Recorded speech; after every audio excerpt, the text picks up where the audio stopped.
ಎಲ್ಲರಿಗೂ ನಮಸ್ಕಾರ ಸ್ನೇಹಿತರೆ. ಕರುನಾಡು ಜಾಬ್ ಅಲರ್ಟ್ ಚಾನೆಲ್‌ಗೆ ತಮಗೆಲ್ಲರಿಗೂ ಸ್ವಾಗತ. ಸ್ನೇಹಿತರೆ, ತಮ್ಮೆಲ್ಲರಿಗೂ ಸಹ 80ನೇ ಸ್ವತಂತ್ರ ದಿನಾಚರಣೆಯ ಶುಭಾಶಯಗಳನ್ನು ಕೋರುತ್ತಾ, ಮುಂದಿನ ಸ್ವತಂತ್ರ ದಿನಾಚರಣೆಯನ್ನ ತಾವೆಲ್ಲರೂ ಸಹ ತಾವು ಆಯ್ಕೆಯಾಗುವಂತಹ ಶಾಲೆಯಲ್ಲಿ ಆಚರಣೆ ಮಾಡಿ ಅಂತ ಶುಭ ಕೋರುತ್ತಾ, ಸ್ನೇಹಿತರೆ ಬನ್ನಿ, ಯಾರೆಲ್ಲ ಕನ್ನಡ ಭಾಷಾ ಶಿಕ್ಷಕ ಹುದ್ದೆಗೆ ಓದ್ತಿದ್ದೀರೋ ಅವರಿಗೆ ಪಠ್ಯಕ್ರಮ ಇರುವಂತಹ ಆ ದೀನಂಶ್ರೀ ಅವರ ಭಾರತೀಯ ಕಾವ್ಯಮೀಮಾಂಸೆ ಕುರಿತು ತರಗತಿಯನ್ನ ಪ್ರಾರಂಭ ಮಾಡೋಣ. ಸ್ನೇಹಿತರೆ, ನೀವೆಲ್ಲರೂ ಸಹ ಪ್ರೋತ್ಸಾಹದಾಯಕವಾಗಿ ಕಾಮೆಂಟ್ ಮುಖಾಂತರ ಇನ್ನೂ ತರಗತಿಗೆ ಹೆಚ್ಚು ಪ್ರೋತ್ಸಾಹನ ಕೊಡ್ತೀರಾ. ಇದೇ ರೀತಿ ಮುಂದೆ ತರಗತಿಗಳನ್ನ ನಡೆಸ್ಕೊಡ್ತೇನೆ. ಈಗ ಭಾರತೀಯ ಕಾವ್ಯಮೀಮಾಂಸೆ ಸಂಪೂರ್ಣ ಮುಗಿದ ನಂತರ ನಾನು ಕನ್ನಡ ಸಾಹಿತ್ಯ ಚರಿತ್ರೆಗೆ ಪ್ರವೇಶವನ್ನ ಪಡಿತೇನೆ. ಅಲ್ಲಿ ಸಾಹಿತ್ಯ ಚರಿತ್ರೆ ಎಲ್ಲಾ ಮಜಲುಗಳನ್ನ ಮುಗಿಸಿ ನಂತರ ಭಾಷಾ ವಿಜ್ಞಾನಕ್ಕೆ ಪ್ರವೇಶವನ್ನ ಪಡಿತೇನೆ ಸ್ನೇಹಿತರೆ. ಇಲ್ಲೊಂದಿಷ್ಟು ನನಗೆ ಇರುವಂತಹ ಸಮಯಾವಕಾಶದ ಅವಧಿಯಲ್ಲಿ ನಿಮಗೆ ಎಷ್ಟು ಸಾಧ್ಯವಾಗುತ್ತೋ ಅಷ್ಟು ವಿಷಯಗಳನ್ನು ನಾನು ತಲುಪೋದಕ್ಕೆ ಪ್ರಯತ್ನ ಮಾಡ್ತೀನಿ. ಹಾಗೂ ಪಠ್ಯಕ್ರಮದ ಎಲ್ಲಾ ವಿಷಯಗಳನ್ನು ನಾನು ನಿಮಗೆ ಬೋಧನೆ ಮುಖಾಂತರ ತಿಳಿಸ್ಕೊಡ್ತೀನಿ ಸ್ನೇಹಿತರೆ. ಇದೇ ರೀತಿ ಯಾರೆಲ್ಲ ಕರುನಾಡು ಜಾಬ್ ಅಲರ್ಟ್ ಚಾನಲ್‌ನ ಸಬ್ಸ್ಕ್ರೈಬ್ ಮಾಡ್ಕೊಂಡಿಲ್ವೋ ಸಬ್ಸ್ಕ್ರೈಬ್ ಮಾಡ್ಕೊಳ್ಳೋ ಮುಖಾಂತರ ಇದೇ ರೀತಿ ಚಾನಲ್‌ಗೆ ಪ್ರೋತ್ಸಾಹ ನೀಡಿ ಅಂತ ಕೇಳ್ಕೊಳ್ತಾ, ಸ್ನೇಹಿತರೆ ಬನ್ನಿ ಹಾಗಾದ್ರೆ ಕವಿತೆಯ ಪರಿಕರಗಳ ಬಗ್ಗೆ ತಿಳ್ಕೊಳ್ಳೋಣ. ಈಗಾಗಲೇ ಈ ವಿಷಯವನ್ನು ಪಠ್ಯಕ್ರಮದಲ್ಲಿ ನೋಡಿರ್ತೀವಿ ಸ್ನೇಹಿತರೆ. ಕವಿತೆಯ ಪರಿಕರಗಳು ಅಂತ ಇರುತ್ತೆ. ಇದು ಬಹಳ ಮುಖ್ಯವಾದಂತಹದ್ದು ತರಗತಿಯಲ್ಲಿ.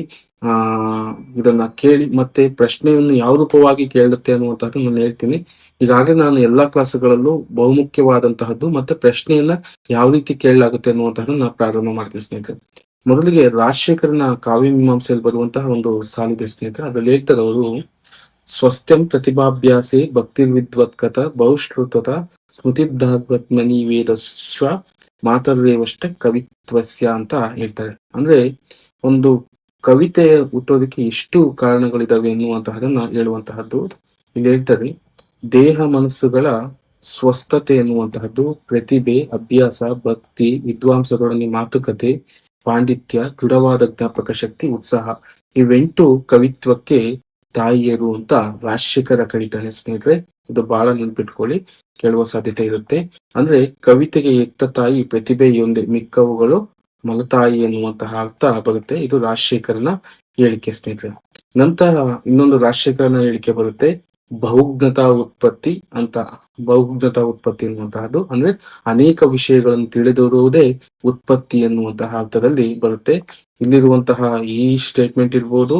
ನಂತರ ಬಹುಜ್ಞತಾ ಉತ್ಪತ್ತಿ ಎನ್ನುವಂತಹದ್ದು ಕಾವ್ಯಕ್ಕೆ ಕಾರಣವಾಗುವಂತಹ ಒಟ್ಟು 8 ಅಂಶಗಳನ್ನು ಹೇಳಿದಂತವ್ನು ಯಾರು ಅಂತ ಹೇಳಿದ್ರೆ ರಾಜಶೇಖರನ ಬಗ್ಗೆ ನೆನ್ಪಿಟ್ಕೊಬೇಕು ಸ್ನೇಹಿತರೆ.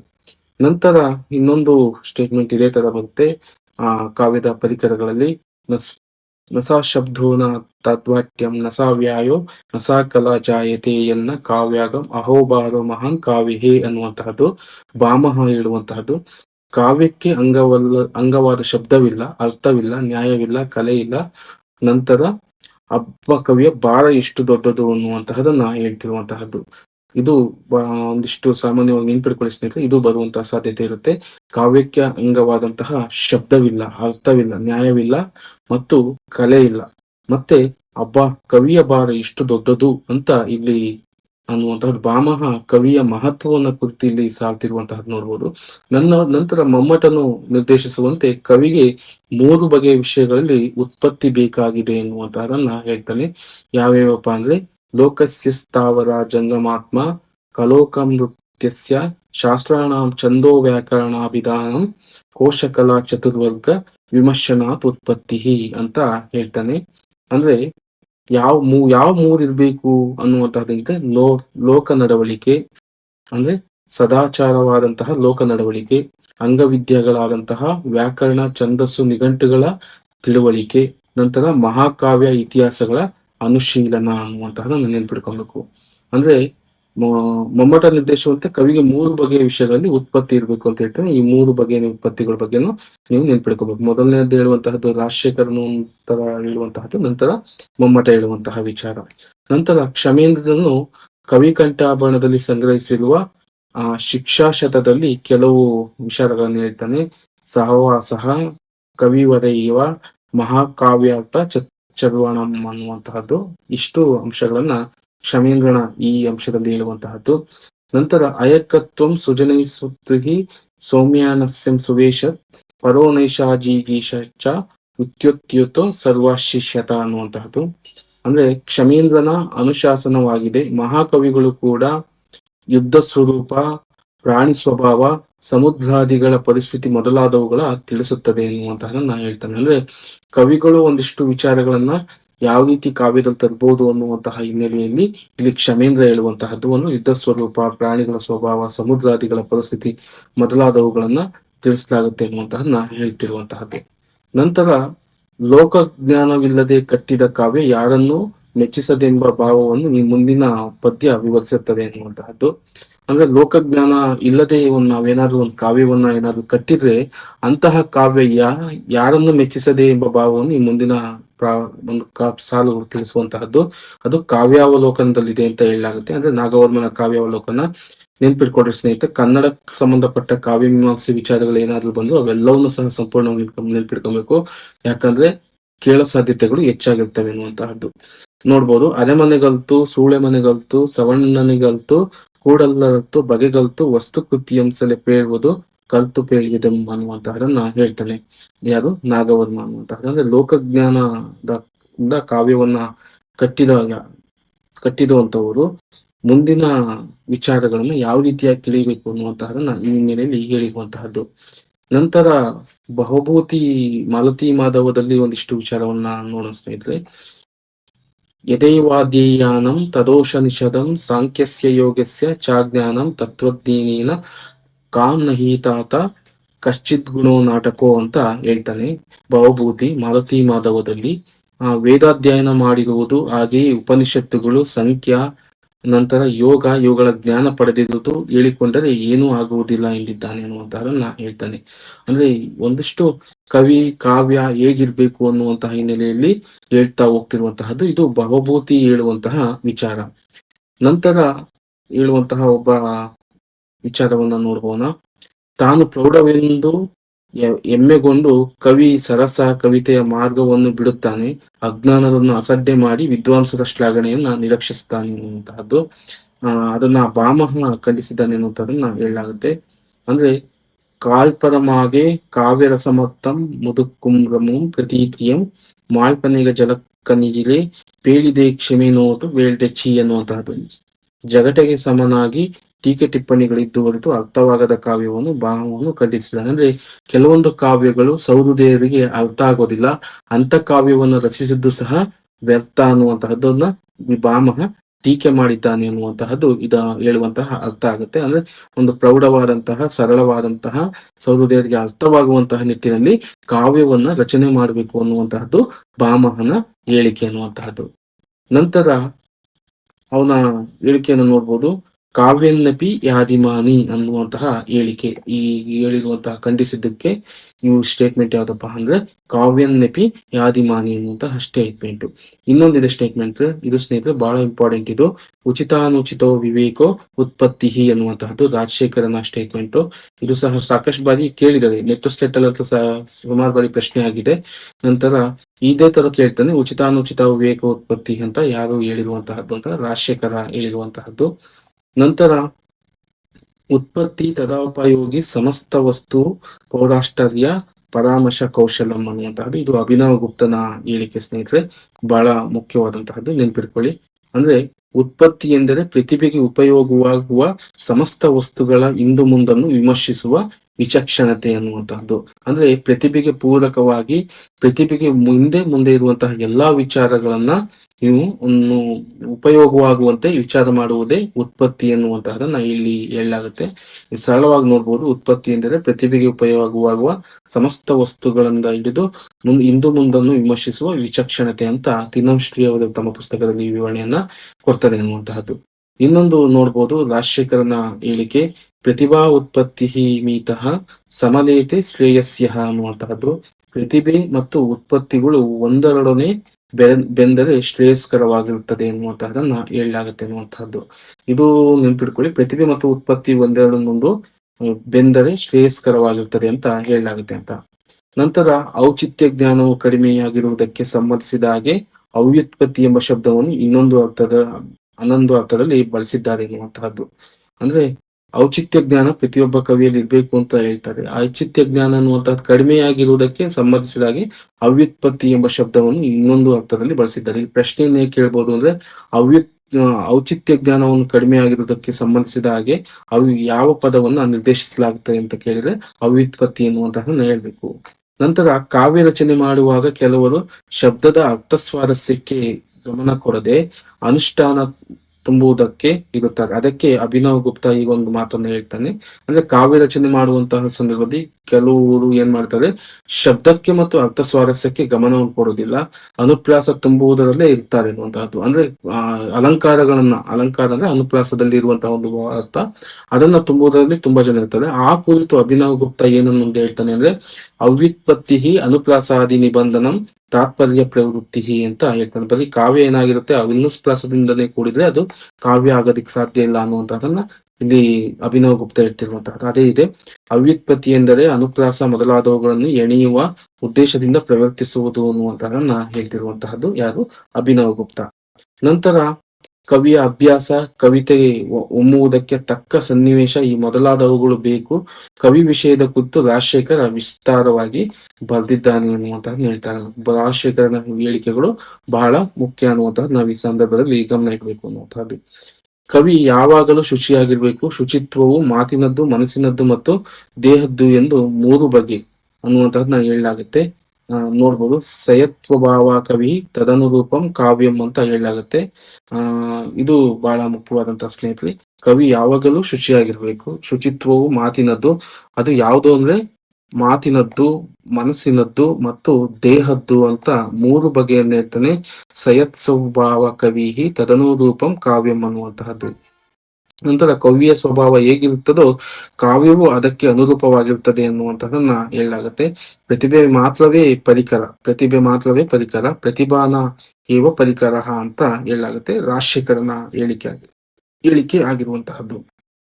ನಂತರ ನಾಚ ಸ್ವಕೃತಿ ಬಹುಮಿಸ್ಯತ, ತನ್ನ ಕೃತಿಗಳ ಕುರಿತು ಅಭಿಮಾನ ಪಡಬಾರದು ಅಂತಾನು ಸಹ ಹೇಳಲಾಗುತ್ತೆ. ಅಂದ್ರೆ ಯಾರು ಸಹ ತನ್ನ ಕೃತಿಯನ್ನ ಬರೆದಂತವ್ರು ಅದು ಚೆನ್ನಾಗಿದೆಯೋ ಚೆನ್ನಾಗಿಲ್ಲ ಅನ್ನುವಂತ ಕುರಿತು, ಅದು ಚೆನ್ನಾಗಿದ್ದಿದ್ರು ಸಹ ಅಭಿಮಾನವನ್ನ ವ್ಯಕ್ತಪಡಿಸ್ತಾರೆ. ಆ ರೀತಿ ಅಭಿಮಾನವನ್ನ ಪಡಬಾರ್ದು ಅನ್ನೋದಕ್ಕೋಸ್ಕರ ನಾಚ ಸ್ವಕೃತಿ ಬಹುಮಸ್ಯತಃ, ತನ್ನ ಕೃತಿಗಳ ಕುರಿತು ಅಭಿಮಾನ ಪಡಬಾರ್ದು ಅನ್ನುವಂತಹದನ್ನ ಹೇಳ್ತಾರೆ ರಾಜಶೇಖರನ ಹೇಳಿಕೆ. ನಂತರ ಯದುದಾಸಿನೇಹ ಪಶ್ಯತಿ ನಾ ತದುನುಷ್ಠಾನಿತೇತೆ ಪ್ರಯೋವಾದ ಅನ್ನುವಂತಹ ಹೇಳ್ತಾನೆ. ತಾನು ಬರೆದ ಕಾವ್ಯವನ್ನು ಇತರರಿಗೆ ಬರೆದು ತೋರಿಸಬೇಕು ಅಂತ ರಾಜಶೇಖರ ಹೇಳ್ತಾನೆ. ಅಂದ್ರೆ ತಾನು ಬರೆದಂತ ಕಾವ್ಯನ ಇನ್ನೊಬ್ಬರಿಗೆ ಅರ್ಥವಾಗುವ ರೀತಿಯಲ್ಲಿ ಅರ್ಥೈಸ್ಬೇಕು ಅನ್ನುವಂತಹದನ್ನ ರಾಜಶೇಖರ ಹೇಳ್ತಾನೆ ಅನ್ನುವಂತಹದ್ದು. ಇನ್ನೊಂದು ನೋಡ್ಬೋದು, ಏಹಂ ವಿಧಂ ಮಾನ್ಯ ಪ್ರತಿಭಾ ಹೇತು ಯಥಾ ಪ್ರತ್ಯುಗ್ರ ಸಂಸ್ಕಾರ. 2ನೇ ಜಾವದಲ್ಲಿ ಕಾವ್ಯ ರಚನೆ, ಮಧ್ಯಾಹಾರ, ಒತ್ತಿಗೆ ಸ್ನಾನ, ಹಿತವಾದ ಭೋಜನ, ಊಟವಾದ ಬಳಿಕ ಗೋಷ್ಠಿ ನಡೆಸಬೇಕು, 4 ವಿಭಾಗಗಳಾಗಿ ವಿಂಗಡಿಸಬೇಕು ಅಂತಿದ್ದಾನೆ ಅನ್ನುವಂತಹದ್ದು. ಅಂದ್ರೆ ಕಾವ್ಯ ರಚನೆ ಮಾಡುವಂತ ಸಂದರ್ಭದಲ್ಲಿ ಯಾವೆಲ್ಲ ನಿಯಮಗಳನ್ನು ಅನ್ವಯಿಸಬೇಕು ಅನ್ನುವಂತಹದ್ದು. ಅಂದ್ರೆ ಬೆಳಗಿನ ಜಾವದಲ್ಲಿ ಏನ್ ಮಾಡ್ಬೇಕು, ಕಾವ್ಯ ರಚನೆ ಮಾಡ್ಬೇಕು, ಮಧ್ಯಾಹ್ನದ ಹೊತ್ತಿಗೆ ಸ್ನಾನ ಮಾಡ್ಬೇಕು, ಹಿತವಾದ ಭೋಜನ ಮಾಡ್ಬೇಕು, ಊಟವಾದ ಬಳಿಕ ಗೋಷ್ಠಿ ನಡೆಸಬೇಕು ಅಂತ ಯಾರು ಹೇಳ್ತಾನೆ, ಭೋಜರಾಜ ಹೇಳುವಂತಹದನ್ನ ನಾವು ನೋಡ್ಬೋದು. ಅನ್ನೋದನ್ನ ನಾಹೇವ್ಯಂಗಿದ ಮಾನ್ಯ ಪ್ರತಿಭಾ ಹೇತು ಯಥಾ ಪ್ರತ್ಯುಗ್ರ ಸಂಸ್ಕಾರ ಅನ್ನುವಂತಹದನ್ನ ಹೇಳುವಂತಹದ್ದು. ಇದು ಸಹ ಸ್ನೇಹಿತರೆ ಭೋಜರಾಜ ಹೇಳುವಂತಹದಲ್ಲ, ಇದು ರಾಜಶೇಖರ ಹೇಳುವಂತಹ ಮಾತೆ ಆಗಿದೆ. ನಂತರ ರಸಾವೇಶತಃ ಕಾವ್ಯಂ ವಿರಚೇತೋನಾಚ ವಿವೇಕ್ತಿ ದೃಷ್ಟಿ ಪರೀಕ್ಷೇತಿ ಎನ್ನುವುದನ್ನು ಪರಿಮಿತ ಸಮಾಜದಲ್ಲಿ ಕುಳಿತೇ ತಾನು ಪೂರ್ವಹನ್ನದಲ್ಲಿ ರಚಿಸಿದ ಕಾವ್ಯವನ್ನು ಪರೀಕ್ಷಿಸಬೇಕು ಅಂತ ಹೇಳ್ತಾನೆ. ಅಂದ್ರೆ ಪೂರ್ವಹನ್ನದಲ್ಲಿ ಏನ್ ಮಾಡ್ಬೇಕು, ರಚಿಸಿದ ಕಾವ್ಯವನ್ನ ಪರೀಕ್ಷಿಸಬೇಕು ಅನ್ನುವಂತಹ ಅರ್ಥದಲ್ಲಿ ಹೇಳುವಂತಹದ್ದು ರಾಜಶೇಖರ. ನಂತರ ಉಜ್ಜಯಿನಿ ಮೊದಲಾದ ನಗರಗಳಲ್ಲಿ ಕವಿಗಳ ಪರೀಕ್ಷೆಯನ್ನು ನಡೆಸುತ್ತಿದ್ದರಂತೆ ಅಂತ ಹೇಳ್ತಾನೆ ಮತ್ತೆ ರಾಜಶೇಖರ ಹೇಳುವಂತಹದ್ದು. ಅಂದ್ರೆ ಶ್ರೂಯತೆ ಚೋಜ್ಯಾಯಿನಂ ಕಾವ್ಯಕರ ಪರೀಕ್ಷಕ ಅನ್ನುವಂತಹದ್ದು ಹೇಳ್ತಾರೆ. ಪ್ರಶ್ನೆ ಕೇಳ್ಬೋದು ಸ್ನೇಹಿತರೆ, ಕವಿಗಳ ಪರೀಕ್ಷೆಯನ್ನು ನಡೆಸುತ್ತಿದ್ದಂತಹ ಸ್ಥಳ ಯಾವುದು ಅಂತಂದ್ರೆ ಉಜ್ಜಯಿನಿ ಅಂತ ನೆನ್ಪಿಡ್ಬೇಕು. ಅದು ಹೇಳ್ದವನು ಯಾರು, ರಾಜಶೇಖರ ಅನ್ನುವಂತಹದ್ದು. ಸಂಸ್ಕೃತದಲ್ಲಿ ಕವಿ ಶಿಕ್ಷಾ ಗ್ರಂಥಗಳು ಹುಟ್ಟಿದವು.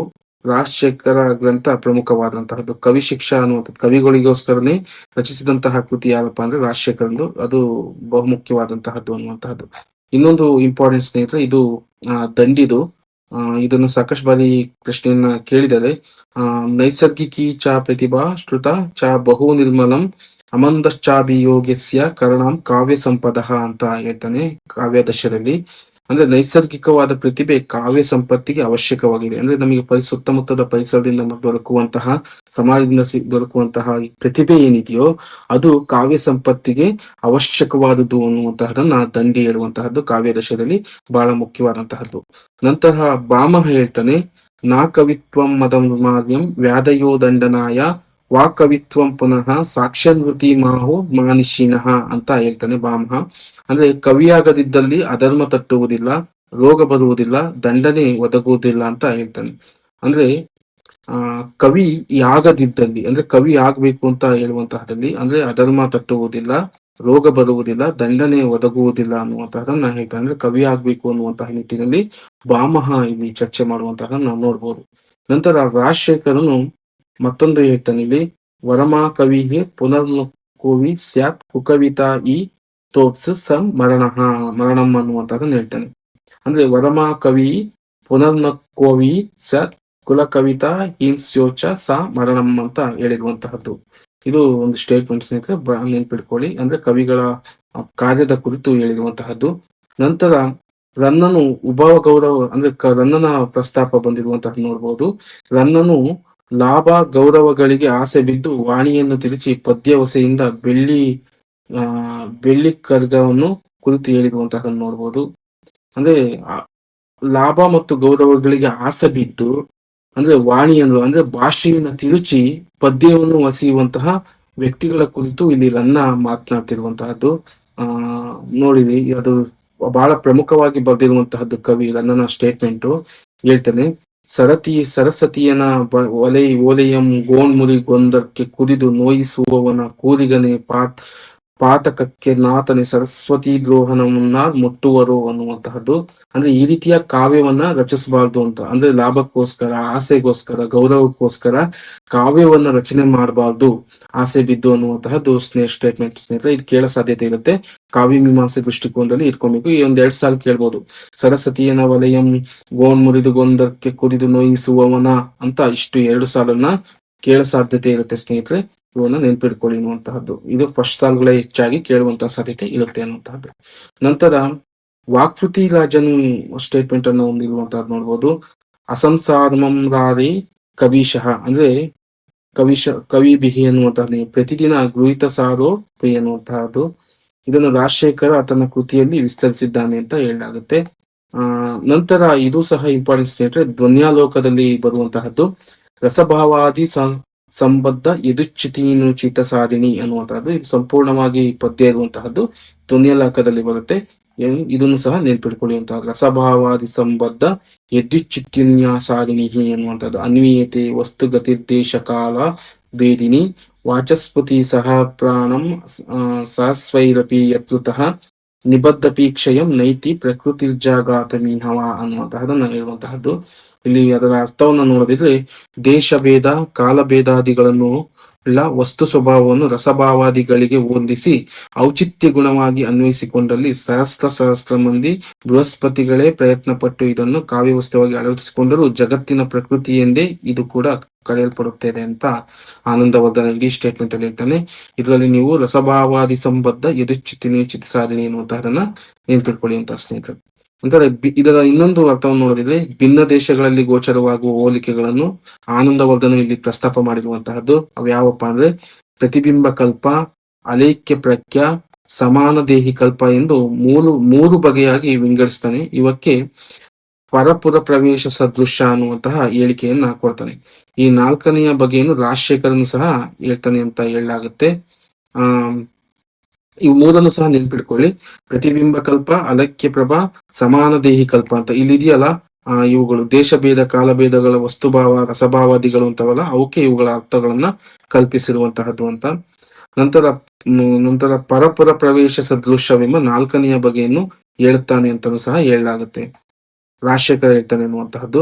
ಇಲ್ಲಿ ಪ್ರತಿಬಿಂಬ ಕಲ್ಪ ಅಂತಂದ್ರೆ ಏನು ಅಂತ ನೋಡ್ಬೋದು. ಅದರ ತಿರುಳೆಲ್ಲ ಪರಕವಿಯಾದು ಮಾತಿನ ಓದಿಕೆ ಮಾತ್ರ ಇವನದು ಅನ್ನುವಂತಹದ್ದು.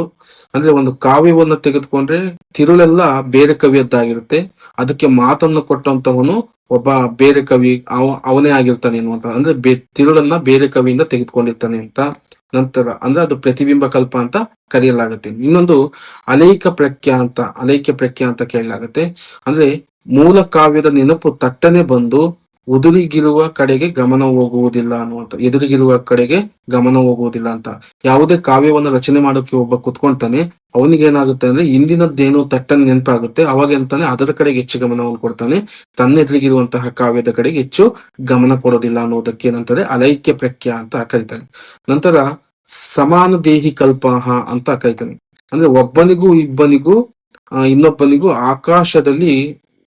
ಆಕಾರದಲ್ಲಿ ಹೋಲಿಕೆ ಇರಬಹುದು, ಆದರೆ ಇಬ್ಬರಿಗೂ ಪ್ರತ್ಯೇಕವಾದ ವ್ಯಕ್ತಿತ್ವವಿರುವುದರಿಂದ ದೋಷವಿಲ್ಲ ಅನ್ನುವಂತಹದನ್ನ ಇಲ್ಲಿ ಸಮಾನ ದೇಹಿ ಕಲ್ಪ ಅಂತ ಹೇಳಲಾಗುತ್ತೆ. ಅಂದ್ರೆ ಇಬ್ಬರು ಸಹ ಒಂದೇ ತರ ಇದ್ರು, ಆದ್ರೆ ಅವರ ವ್ಯಕ್ತಿತ್ವದಲ್ಲಿ ಭಿನ್ನ ಭಿನ್ನವಾದಂತಹ ಅರ್ಥಗಳು ಇರೋದಕ್ಕೆ ಸಾಧ್ಯ ಅನ್ನುವಂತಹದನ್ನ ಹೇಳ್ತಿರುವಂತಹದ್ದು. ನಂತರ ಇನ್ನೊಂದು ಹೇಳಿಕೆಯನ್ನ ನೋಡ್ಬೋದು ಸ್ನೇಹಿತರೆ, ಇದು ಸಹ ಬಹಳ ಮುಖ್ಯವಾದಂತಹದ್ದು.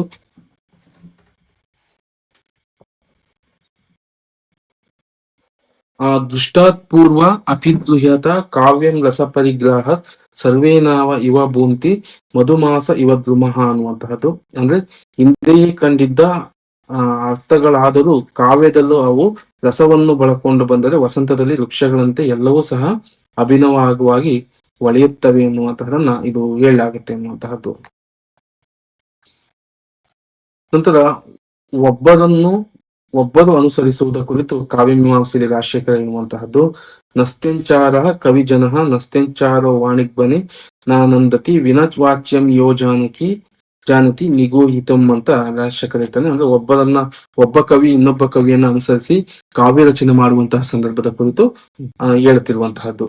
ಅದು ಏನಪ್ಪಾ ಅಂದ್ರೆ ಕದಿಯದ ಕವಿ ಇಲ್ಲ, ಕದಿಯದ ವರ್ತಕನಿಲ್ಲ, ಯಾರು ಬಚ್ಚಿಡಲು ಸಹ ಬಲ್ಲನು, ಅವನು ಮಾತಿಗೆ ಸಿಕ್ಕದೆ ಬಾಳುತ್ತಾನೆ ಅನ್ನುವಂತಹದ್ದು.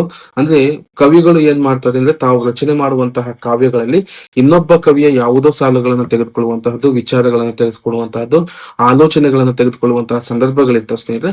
ಅಂತಹ ಸಂದರ್ಭವನ್ನ ಕುರಿತು ಹೇಳ್ತಿರುವಂತಹದ್ದು. ಕದಿಯದ ಕವಿ ಇಲ್ಲ, ಕದಿಯದ ವರ್ತಕನಿಲ್ಲ, ಯಾರು ಬಚ್ಚಿಡಲು ಬಲ್ಲನು, ಅವನು ಮಾತಿಗೆ ಸಿಗದ ಬಾಳುತ್ತಾನೆ ಅನ್ನುವಂಥದ್ದು. ಯಾರಿಗೆ ತಾನು ತೆಗೆದುಕೊಂಡಂತಹ ವಿಷಯದ ಬಚ್ಚಿಡುವಂತಹ ಸಾಧ್ಯತೆ ಇರುತ್ತೋ ಅವನು ಬಾಳುತ್ತಾನೆ ಎನ್ನುವಂತಹದನ್ನ ಇಲ್ಲಿ ಕಾವ್ಯಮೀಮಾಂಸೆ ರಾಜಶೇಖರ ಹೇಳಿರುವಂತಹದನ್ನ ನೋಡ್ಬೋದು. ಒಬ್ಬರನ್ನ ಅನುಸರಿಸುವುದಕ್ಕೆ ಕುರಿತು ಇದನ್ನ ಸ್ಟೇಟ್ಮೆಂಟ್ ಇದೇ ತರ ಕೇಳೋ ಸಾಧ್ಯತೆ ಇರುತ್ತೆ. ಇದನ್ನು ನೀವು ನೆನ್ಪಿಡ್ಕೊಬೇಕು. ಶ್ಲೋಕವನ್ನು ಕೇಳಿದ್ರೆ ನಸ್ತ್ಯಂಚಾರಂ ಕವಿಜನಂ ನಸ್ತ್ಯಂಚಾರೋ ವಾಣಿಜ್ಞನಂ ನಾನಂದತಿ ವಿನಾ ವಾಚ್ಯಂ ಯೋಜಾನಕಿ ನಿಗೂಹಿತಂ ಅಂತ ಕೇಳುವಂತ ಸಾಧ್ಯತೆ ಸ್ನೇಹಿತರೆ. ನಂತರ ಬರುವಂತಹದ್ದು ಸ್ನೇಹಿತರೆ ಕವಿ ಸೃಷ್ಟಿಯ ಕುರಿತು ಇರುವಂತಹದ್ದು.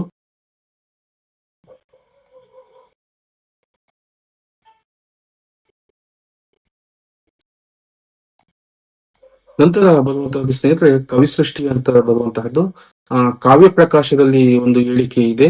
ನಿಯತೀಕೃತ ನಿಯಮ ರಹಿತಂ ಆಹ್ಲಾದಕೈ ಮಾನನ್ಯ ಪರತಾಂತಕ ಸರ್ವರಸ ರುಚಿಕಂ ನಿರ್ಮೀತಿ ಮಾರ್ತತಿ ಭಾರತೀ ಕಲ್ವರ್ಜಯತಿ ಎನ್ನುವಂತಹದ್ದು. ಏನ್ ಹೇಳ್ತಾನಪ್ಪಾ ಅಂದ್ರೆ ಮಮ್ಮಟನು ಕಾವ್ಯ ಪ್ರಕಾಶದ ಹಾದಿಯಲ್ಲಿ ಕವಿವಾಣಿಯನ್ನು ಸ್ತುತಿಸುತ್ತಾ ಅದರ ಉತ್ಕರ್ಷವನ್ನು ಹೇಳುವ ಬಗೆಯಲ್ಲೇ ಅದು ಹೇಗೆ ಬ್ರಹ್ಮ ಸೃಷ್ಟಿಗಿಂತ ಅಂಶದ ಮೇಲೆಂಬುದನ್ನು ಕೌಶಲದಿಂದ ಸೂಚಿಸಿದ್ದಾನೆ ಎನ್ನುವಂತಹದ್ದು. ಅಂದ್ರೆ ಮಮ್ಮಟನು ಕಾವ್ಯ ಪ್ರಕಾಶದ ಆದಿಯಲ್ಲಿ ಈ ವಿಚಾರವನ್ನು ಹೇಳ್ತಾನೆ. ಕವಿವಾಣಿಯನ್ನು ಸ್ತುತಿಸುತ್ತಾ ಅದರ ಉತ್ಕರ್ಷವನ್ನು ಹೇಳುವ ಬಗೆಯಲ್ಲೇ ಅದು ಹೇಗೆ ಸೃಷ್ಟಿಗಿಂತ ಅಂಶದಲ್ಲಿ ಮೇಲೆಂಬುದನ್ನು ಕೌಶಲದಿಂದ ಸೂಚಿಸ್ತಾನೆ. ಅಂದ್ರೆ ಒಬ್ಬ ಕವಿ ಒಂದು ಕಾವ್ಯದಲ್ಲಿ ಮೊದಲು ಪ್ರಾರಂಭ ಮಾಡುವಾಗ ಯಾವೆಲ್ಲ ವಿಚಾರಗಳನ್ನ ಎತ್ತುತ್ತಾನೆ, ಯಾವೆಲ್ಲ ಮಾತುಗಳನ್ನ ಮಾತಾಡ್ತಾನೆ ಅನ್ನುವ ಮುಖಾಂತರವೇ ಅವನ ಕೌಶಲ್ಯ ಅನ್ನುವಂತಹದ್ದು ಹೊರಗಡೆ ಬರುತ್ತೆ ಅನ್ನುವಂತಹದ್ದು ಮಮ್ಮಟನ ಈ ಸಾಲುಗಳ ಮುಖ್ಯವಾದಂತಹ ಹೇಳಿಕೆ. ಅಂದ್ರೆ ಕವಿಗಳು ಕಾವ್ಯವನ್ನು ಸೃಷ್ಟಿ ಮಾಡುವ ಕುರಿತು ಆಲೋಚನೆಗಳ ಕುರಿತು ಇಲ್ಲಿ ಚರ್ಚೆ ಆಗ್ತಿರುವಂತಹದ್ದು ನೋಡ್ಬೋದು. ಇನ್ನೊಂದು ಹೇಳಿಕೆ ಇರುವಂತಹದ್ದು ವಾಣಿಯ ನೆಲವೀಡು ಬ್ರಹ್ಮನ ವದನವಷ್ಟೇ ಅಂತ ಹೇಳಲಾಗುತ್ತೆ. ಅದರಲ್ಲಿ ಅವಳು ಬೇಸರಗೊಂಡು ಕವಿಯ ವದನ ಕಮಲಕ್ಕೆ ಮನಸೋತು ಬಂದು ನೆಲೆಸಿ ಬ್ರಹ್ಮನ ಮುದಿಸ್ಮೃತಿಯನ್ನು ಹಾಸ್ಯ ಮಾಡುವ ರೀತಿಯಲ್ಲಿ ಹೊಸದೊಂದು ಭೂಮಂಡಲವನ್ನೇ ತೋರ್ಪಡಿಸುವಂತೆ ಅಂತ ಹೇಳಲಾಗುತ್ತೆ. ಅದರ ಹೇಳಿಕೆಯನ್ನು ನೋಡ್ಬೋದು. ಯಸ್ತಾವೀರಮಿವ ಹಂಸತಿ ಕವಿವದನಂಬು ವೃದ್ಧ ಬದ್ಧವಿ ಅನ್ನಿವೇಶ ಅನ್ನುವಂತಹ ಅಷ್ಟೇ ಹೇಳಿಕೆ. ಇನ್ನೊಂದು ಭರತನ ನಾಟ್ಯಶಾಸ್ತ್ರದಲ್ಲಿ ಬರುವಂತಹದ್ದು ನೋಡ್ಬೋದು. ತ್ರೈಲೋಕ್ಯಸ್ಯ ಸ್ಯಾ ಸರ್ವಸ್ಯ ನಾಟ್ಯಂ ಭಾವಾನುಕೀರ್ತನಂ ಅನ್ನುವಂತಹದ್ದು. ಇದು ಬಹಳ ಪ್ರಸಿದ್ಧವಾದ ಸ್ಟೇಟ್ಮೆಂಟ್ ಸ್ನೇಹಿತರೆ. ನಾಟ್ಯಂ ಭಾವಾನುಕೀರ್ತನಂ ಅಂತ ಯಾರು ಹೇಳಿರುವಂತಹದ್ದು ಅಂದ್ರೆ ನಾಟ್ಯಶಾಸ್ತ್ರದಲ್ಲಿ ಭರತ ಹೇಳಿರುವಂತಹದ್ದು. ಆ ಯೋಯಾ ಸ್ವಭಾವಲೋಕಸ್ಯ ಸುಖ ದುಃಖ ಸಂವಿಧಿತ ಸೋಂಗಾದವ್ಯಮಿ ಕೇತೋ ನಾಟ್ಯಮಿತ್ಯಭಿಧೇಯತೆ ಅಂತ ನಾಟ್ಯಶಾಸ್ತ್ರದಲ್ಲಿ ಇರುವಂತಹದ್ದು. ಇನ್ನೊಂದು ಅದೇ ತರ ಇದೆ, ತ್ರೈಲೋ ಈ ತ್ರೈಲೋಕ್ಯಮೆಲ್ಲದ ಭಾವದ ಅನುಕೀರ್ತನವೇ ನಾಟ್ಯ ಅಂತ ಹೇಳಕ್ಕಾಗುತ್ತೆ ಅನ್ನುವಂತಹದ್ದು. ಇದು ಹೇಳು ಕವಿ ಕಾವ್ಯವನ್ನ ರಚನೆ ಮಾಡುವ ಕುರಿತು ನಾಟ್ಯಶಾಸ್ತ್ರದಲ್ಲಿ ಇರುವಂತಹದ್ದು ಬಹುಮುಖ್ಯವಾದಂತಹದ್ದು. ನಾಟ್ಯಂ ಭಾವಾನುಕೀರ್ತನಂ ಅನ್ನುವಂತಹದ್ದು ಸಾಕಷ್ಟು ಬಾರಿ ಕೇಳಿದರೆ ನೆನ್ಪಿಡ್ಕೊಳ್ಳಿ ಅಂತ. ಇನ್ನೊಂದು ಸಾಲು, ಮೆಟ್ಟಿಗೆ ಮೆಟ್ಟಿದಿರ್ಕೆ ಕವಿಗಳು ಕೃತಿಬಂಧಗಳೊಕ್ತಿ ಕಟ್ಟಿದ ಮುಟ್ಟಿದದಿಕ್ಕಿ ಮೆಟ್ಟಿದೊಳಗೆ ಕವೀಂದ್ರನ ಅನ್ನುವಂತಹದ್ದು ನೇಮಿಚಂದ್ರನ ಸಾಲು. ಇದನ್ನು ಸಹ ಸ್ನೇಹಿತರೆ ಸಾಕಷ್ಟು ಬಾರಿ ಪ್ರಶ್ನೆಯನ್ನ ಕೇಳಿದರೆ ಇದನ್ನು ನೆನ್ಪಿಡ್ಕೊಳ್ಳಿ ಎನ್ನುವಂತಹದ್ದು. ಕವಿಗಳು ಕಾವ್ಯವನ್ನು ಸೃಷ್ಟಿ ಮಾಡುವುದಕ್ಕಂತ ಸಂದರ್ಭವನ್ನ ಕುರಿತು ಇದು ಚರ್ಚೆ ಮಾಡ್ತಿರುವಂತಹ ನೇಮಿಚಂದ್ರ. ಕವಿ ವರ್ಣಿಸುವ ಸಂಗತಿಗಳು ಹಿಂದೆ ನಡೆದಿರ್ಬೇಕಾಗಿಲ್ಲ ಅಂತೇನಿಲ್ಲ, ಅವು ನಡೆದಿದ್ರು ಸಹ ನಡೆದಿದ್ರು ನಡೆಯುತ್ತೆ. ಅದು ಕವಿ ಸಮಯದಲ್ಲಿ ಬರುವಂತಹ ವಿಚಾರಗಳಾಗಿದ್ದಾವೆ ಎನ್ನುವಂತಹದ್ದು. ಇದು ಈ ಸಾಲನ್ನ ನೆನ್ಪಿಡ್ಕೊಳ್ಳಿ ಸ್ನೇಹಿತರೆ. ನಂತರ ಧ್ವನ್ಯಾಲೋಕದಲ್ಲಿ ಬರುವಂತಹ ಒಂದು ಆಲೋಚನೆ, ಅಥಾತಸ್ತಿನ ತಾನಪಿ ತಥಾ ಸಂಸ್ಥಿತಾನಿವ ಹೃದಯೋ ಯಾನಿವೇಶಯತಿ ಅರ್ಥವಿಶೇಷಾಂಜಾಜಯಂತಿ ವಿಕಟ ಕವಿ ಗೋಚರ ವಾಣಿ ಎನ್ನುವಂತಹದ್ದು. ಮಹಾಕವಿವಾಣಿ ಕಲ್ಪಿಸುವ ಅರ್ಥವಿಶೇಷಗಳು ಲೋಕದಲ್ಲಿ ಹಾಗೆ ಇರದಿದ್ದರೂ ಹೃದಯಕ್ಕೆ ಮುಟ್ಟಿದಾಗ ನಿಜವಾಗಿಯೂ ಹಾಗೆಯೇ ಇರುವಂತೆ ಅನುಭವವಾಗುತ್ತದೆ ಎನ್ನುವಂತಹದ್ದು. ಅಂದ್ರೆ ಲೋಕದಲ್ಲಿ ಇರುವಂತಹ ವಿಚಾರಗಳನ್ನು, ಇಲ್ಲದೆ ಇರುವಂತಹ ವಿಚಾರಗಳನ್ನ ಕವಿ ವರ್ಣಿಸಿದಾಗ ಅದೇನಾದ್ರೂ ಹೃದಯಕ್ಕೆ ಮುಟ್ಟುವಂತಹ ವಿಚಾರ ಅಂತಂದ್ರೆ ನಾವೇನ್ ಮಾಡ್ತೀವಿ, ಅದಿರುವಂತೆಯೇ ಭಾವಿಸ್ಕೊಂತೀವಿ ಎನ್ನುವಂತಹದನ್ನ ಹೇಳ್ತಿರುವಂತಹದ್ದು ಆನಂದವರ್ಧನ ಧ್ವನ್ಯಾಲೋಕದಲ್ಲಿ. ಅದಕ್ಕೆ ಈ ಸ್ಟೇಟ್ಮೆಂಟ್ ಅನ್ನು ಕೊಡ್ತಿರುವಂತಹದ್ದು. ನಂತರ ಕಾಂತಂ ಸರ್ವ ಜಗತ್ ಕಾಂತಂ ಲೌಕಿಕರ್ತನಾಲಿ ಕ್ರಮ ತತ್ವಾರ್ಥದನೇಶು ವರ್ಣನಾ ಸ್ವಾಪಿ ದುಷ್ಯತೆ ಅಂತ ದಂಡಿ ಹೇಳ್ತಾನೆ.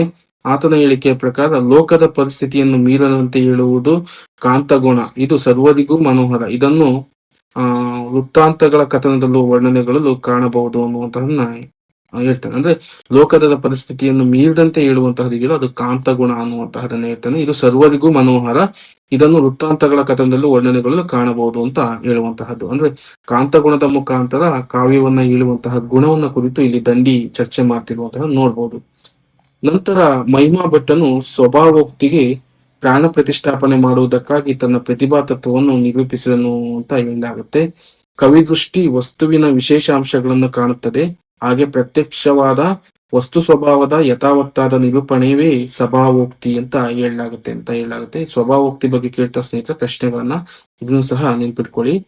ಕವಿದೃಷ್ಟಿ ವಸ್ತುವಿನ ವಿಶೇಷಾಂಶಗಳನ್ನು ಕಾಣುತ್ತದೆ, ಹಾಗೆ ಪ್ರತ್ಯಕ್ಷವಾದ ವಸ್ತು ಸ್ವಭಾವವಾದ ಯಥಾವತ್ತಾದ ನಿರೂಪಣೆಯೇ ಸ್ವಭಾವೋಕ್ತಿ ಎನ್ನುವಂತಹದನ್ನ ಹೇಳಲಾಗುತ್ತೆ. ಅದು ನೋಡಿ, ಈಗ ಇನ್ನೊಂದು ಹೇಳಿಕೆಯನ್ನು ನೋಡಿ, ವಸ್ತುವಿನಲ್ಲಿ ಲೀನವಾದಂತಿರುವ ಸೂಕ್ಷ್ಮಾಂಶಗಳನ್ನು ಕವಿಯ ಕಣ್ಣು ಆರಿಸಿಕೊಳ್ಳುತ್ತದೆ, ಅದಕ್ಕೆ ಹೊಸದಾಗಿ ಏನನ್ನು ಕಲ್ಪಿಸಿರದೆ ಕಂಡದ್ದನ್ನು ಕಂಡಂತೆಯೇ ನಿರೂಪಿಸುವುದೇ ಇದೆಯಲ್ಲ, ಅದೇ ಸ್ವಭಾವೋಕ್ತಿ ಅಂತ ಹೇಳಲಾಗುತ್ತೆ. ಇದನ್ನ ನೆನ್ಪಿಟ್ಕೊಳ್ಳಿ ಸ್ನೇಹಿತರೆ. ಕೆಲವೊಂದು ಇದಿಷ್ಟೇ ಸರಳ, ಒಬ್ಬ ಕವಿ ಯಾವುದೇ ವಿಚಾರಗಳನ್ನ ತನ್ನ ಕಲ್ಪನಾ ಜಗತ್ತಿಗೆ ತೆಗೆದುಕೊಂಡು ಬಂದು ಕೆಲವೊಂದು ಸತಿ ವರ್ಣಿಸ್ತಾನೆ. ಅಂದ್ರೆ ಇಲ್ಲದೆ ಇರುವಂತಹದನ್ನು ಇರುವಂತಹ ರೀತಿಯಲ್ಲಿ ವರ್ಣಿಸ್ತಾನೆ. ಅದು ಅಂತಹ ಒಂದು ವಿಚಾರ. ಆದ್ರೆ ಕಣ್ಣಿಗೆ ಕಂಡದ್ದನ್ನು ಇದ್ದಂತೆಯೇ ವರ್ಣಿಸುವಂತಹ ಒಂದು ಭಾವ ಬರ್ತಲ್ಲ, ಅದು ಸ್ವಭಾವೋಕ್ತಿ ಎನ್ನುವಂತಹದನ್ನ ನೀವೊಂದಿಷ್ಟು ಸಾಮಾನ್ಯ ಅರ್ಥದಲ್ಲಿ ಅರ್ಥ ಮಾಡ್ಕೊಬೇಕು. ನಂತರ ಸೂಕ್ಷ್ಮ ವಸ್ತು ಸ್ವಭಾವಸ್ಯ ಯಥಾವತ್ ವರ್ಣನಂ ಸ್ವಭಾವೋಕ್ತಿ ಅಂತ ರುಯ್ಯಕ ಹೇಳ್ತಾನೆ. ಆತನ ಈ ಹೇಳಿಕೆಯನ್ನು ಸಹ ನೆನ್ಪಿಟ್ಕೊಳ್ಳಿ ಎನ್ನುವಂತಹದ್ದು. ನಂತರ ಭಿನ್ನಂ ದ್ವಿಧ್ವಾ ಸ್ವಭಾವೋಕ್ತಿರುವ ಕ್ರೋಕ್ತಿಶ್ಚಿತಿ ಅನ್ನುವಂತ ದಂಡಿ ಹೇಳುವಂತಹದ್ದು. ಇದು ಸಹ ಬಹಳ ಮುಖ್ಯವಾದ ಸ್ನೇಹಿತರೆ. ಭಿನ್ನೊಂದ್ವಿಧ ಸ್ವಭಾವೋಕ್ತಿರುವ ಲೋಕ್ತಿಶ್ಚೇತಿ ವಾಗ್ಮಯಂ ಅನ್ನುವಂತಹದ್ದು. ಇದು ಕೇಳಿರಿ, ಇದನ್ನ ಪ್ರಶ್ನೆ ಕೇಳಿದರೆ ಇದನ್ನು ಸಹ ನೆನ್ಪಿಟ್ಕೊಳ್ಳಿ ಅಂತ. ನಂತರ ಕಾವ್ಯಪೀಚ ಲೋಕನಾಟ್ಯಧರ್ಮಿ ಸ್ಥಾನೀಯ ಸ್ವಭಾವೋಕ್ತಿ ವಕ್ರೋಕ್ತಿಕಾರದ್ವಯನೆ ಅಲೌಕಿಕ ಪ್ರಸನ್ನ ಮಧುರಾಜ್ ಜೋಶಿ ಶಬ್ದ ಸಮರ್ಪಣಾ ವಿಭಾವಾದಿಯಾಗ ಯದೇವ ರಸಾವಾರ್ಥ ಅಂತ ಅಭಿನವ ಗುಪ್ತಾ ಹೇಳ್ತಾನೆ. ಇಷ್ಟನ್ನ ನೆನ್ಪಿಡ್ಕೊಳ್ಳಿ. ಕಾವ್ಯಪೀಚ ಲೋಕನಾಟ ಧರ್ಮಿಸ್ಥಾನೀಯ ಸ್ವಭಾವೋಕ್ತಿ ಅಂತ ಇದೆಯಲ್ಲ, ಇದನ್ನ ನೆನ್ಪಿಡ್ಕೊಳ್ಳಿ ಅಂತ. ಅಂದ್ರೆ ನಾಟ್ಯದಿಂದಲೂ ಕಾವ್ಯದಿಂದಲೂ ರಸನಿಷ್ಪತ್ತಿಯಾಗುವ ಕ್ರಮ ಒಂದೇ ಬಗೆಯೆಂದು ಅಭಿನವ ಗುಪ್ತನ ಆಶಯ ಅಂತ. ನಾಟ್ಯದಿಂದ ಮತ್ತು ಕಾವ್ಯದಿಂದ ರಸನಿಷ್ಪತ್ತಿ ಆಗುವಂತಹ ಕ್ರಮ ಇದೆಯಲ್ಲ, ಅದು ಒಂದೇ ಬಗೆ ಎಂದು ಅಭಿನವ ಗುಪ್ತ ಹೇಳ್ತಿರುವಂತಹದ್ದು. ನಂತರ ಸೌಂದರ್ಯಂ ಚ ಚಮತ್ಕಾರತ್ಯಾತ ಕತ್ವಂ ಚಮತ್ಕೃತಿ ಆನಂದ ವಿಶೇಷಂ ಸೌಹೃದಯದಯಂ ಪ್ರಮಾಣಕ ಅಂತ ಜಗನ್ನಾಥ ಹೇಳ್ತಾನೆ. ಅಂದ್ರೆ ಸೌಂದರ್ಯವೆಂದರೆ ಆನಂದ ವಿಶೇಷ, ಇದಕ್ಕೆ ಸೌಹೃದಯದ ಹೃದಯವೇ ಪ್ರಮಾಣ ಅಂತ ಹೇಳ್ತಾನೆ ಅನ್ನುವಂತಹದ್ದು.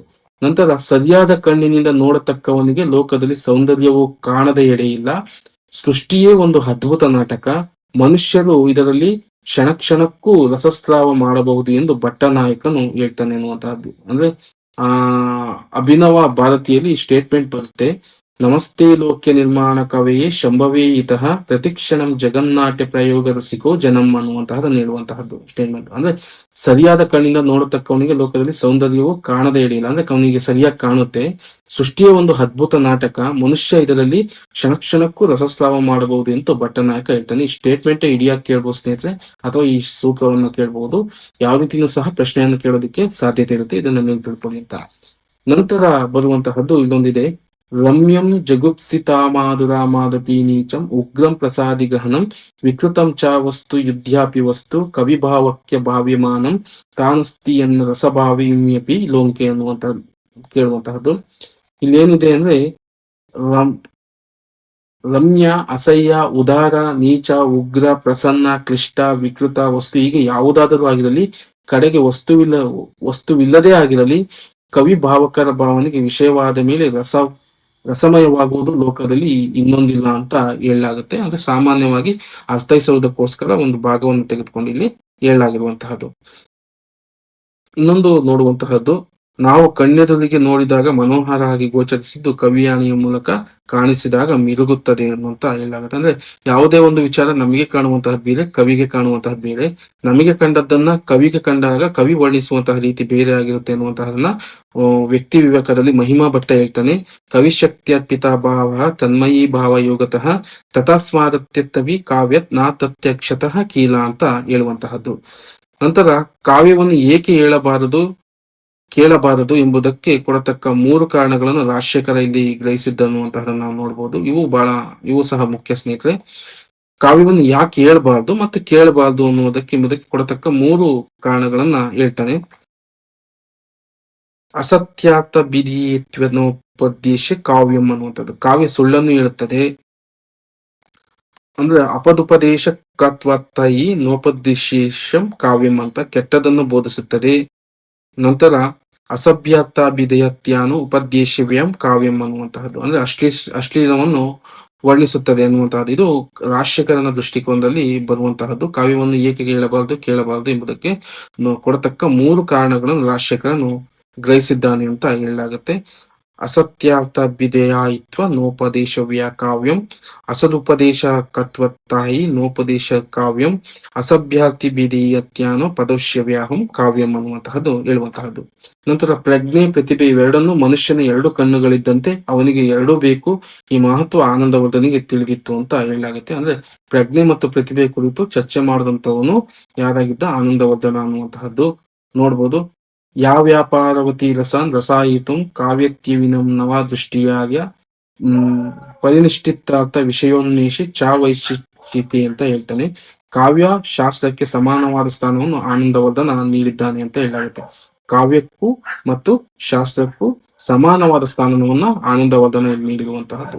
ನಂತರ ಅಭಿನವ್ ಗುಪ್ತ ಕಾವ್ಯ ಮತ್ತು ಶಾಸ್ತ್ರವನ್ನು ನಹಿ ಏಕಾಯ ದೃಷ್ಟ ಸಮ್ಯಜ್ಞ ವರ್ಣನ ಭವತಿ, ಒಂದೇ ಕಣ್ಣಿಂದ ನೋಡಲು ಸಾಧ್ಯವಿಲ್ಲ ಅಂತ ಹೇಳ್ತಾನೆ. ಅಭಿನವ್ ಗುಪ್ತ ಕಾವ್ಯ ಮತ್ತು ಶಾಸ್ತ್ರವನ್ನ ಇಲ್ಲಿ ಆನಂದವರ್ಧನ ಒಂದೇ ದೃಷ್ಟಿಕೋನದಿಂದ ನೋಡಿದ್ರೆ, ಆದ್ರೆ ಅಭಿನವ್ ಗುಪ್ತ ಏನ್ ಮಾಡ್ತಾನೆ?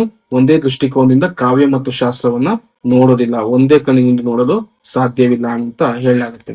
ನಂತರ ರಾಜಶೇಖರ ಇನ್ನೊಂದು ನೋಡ್ಬೋದು.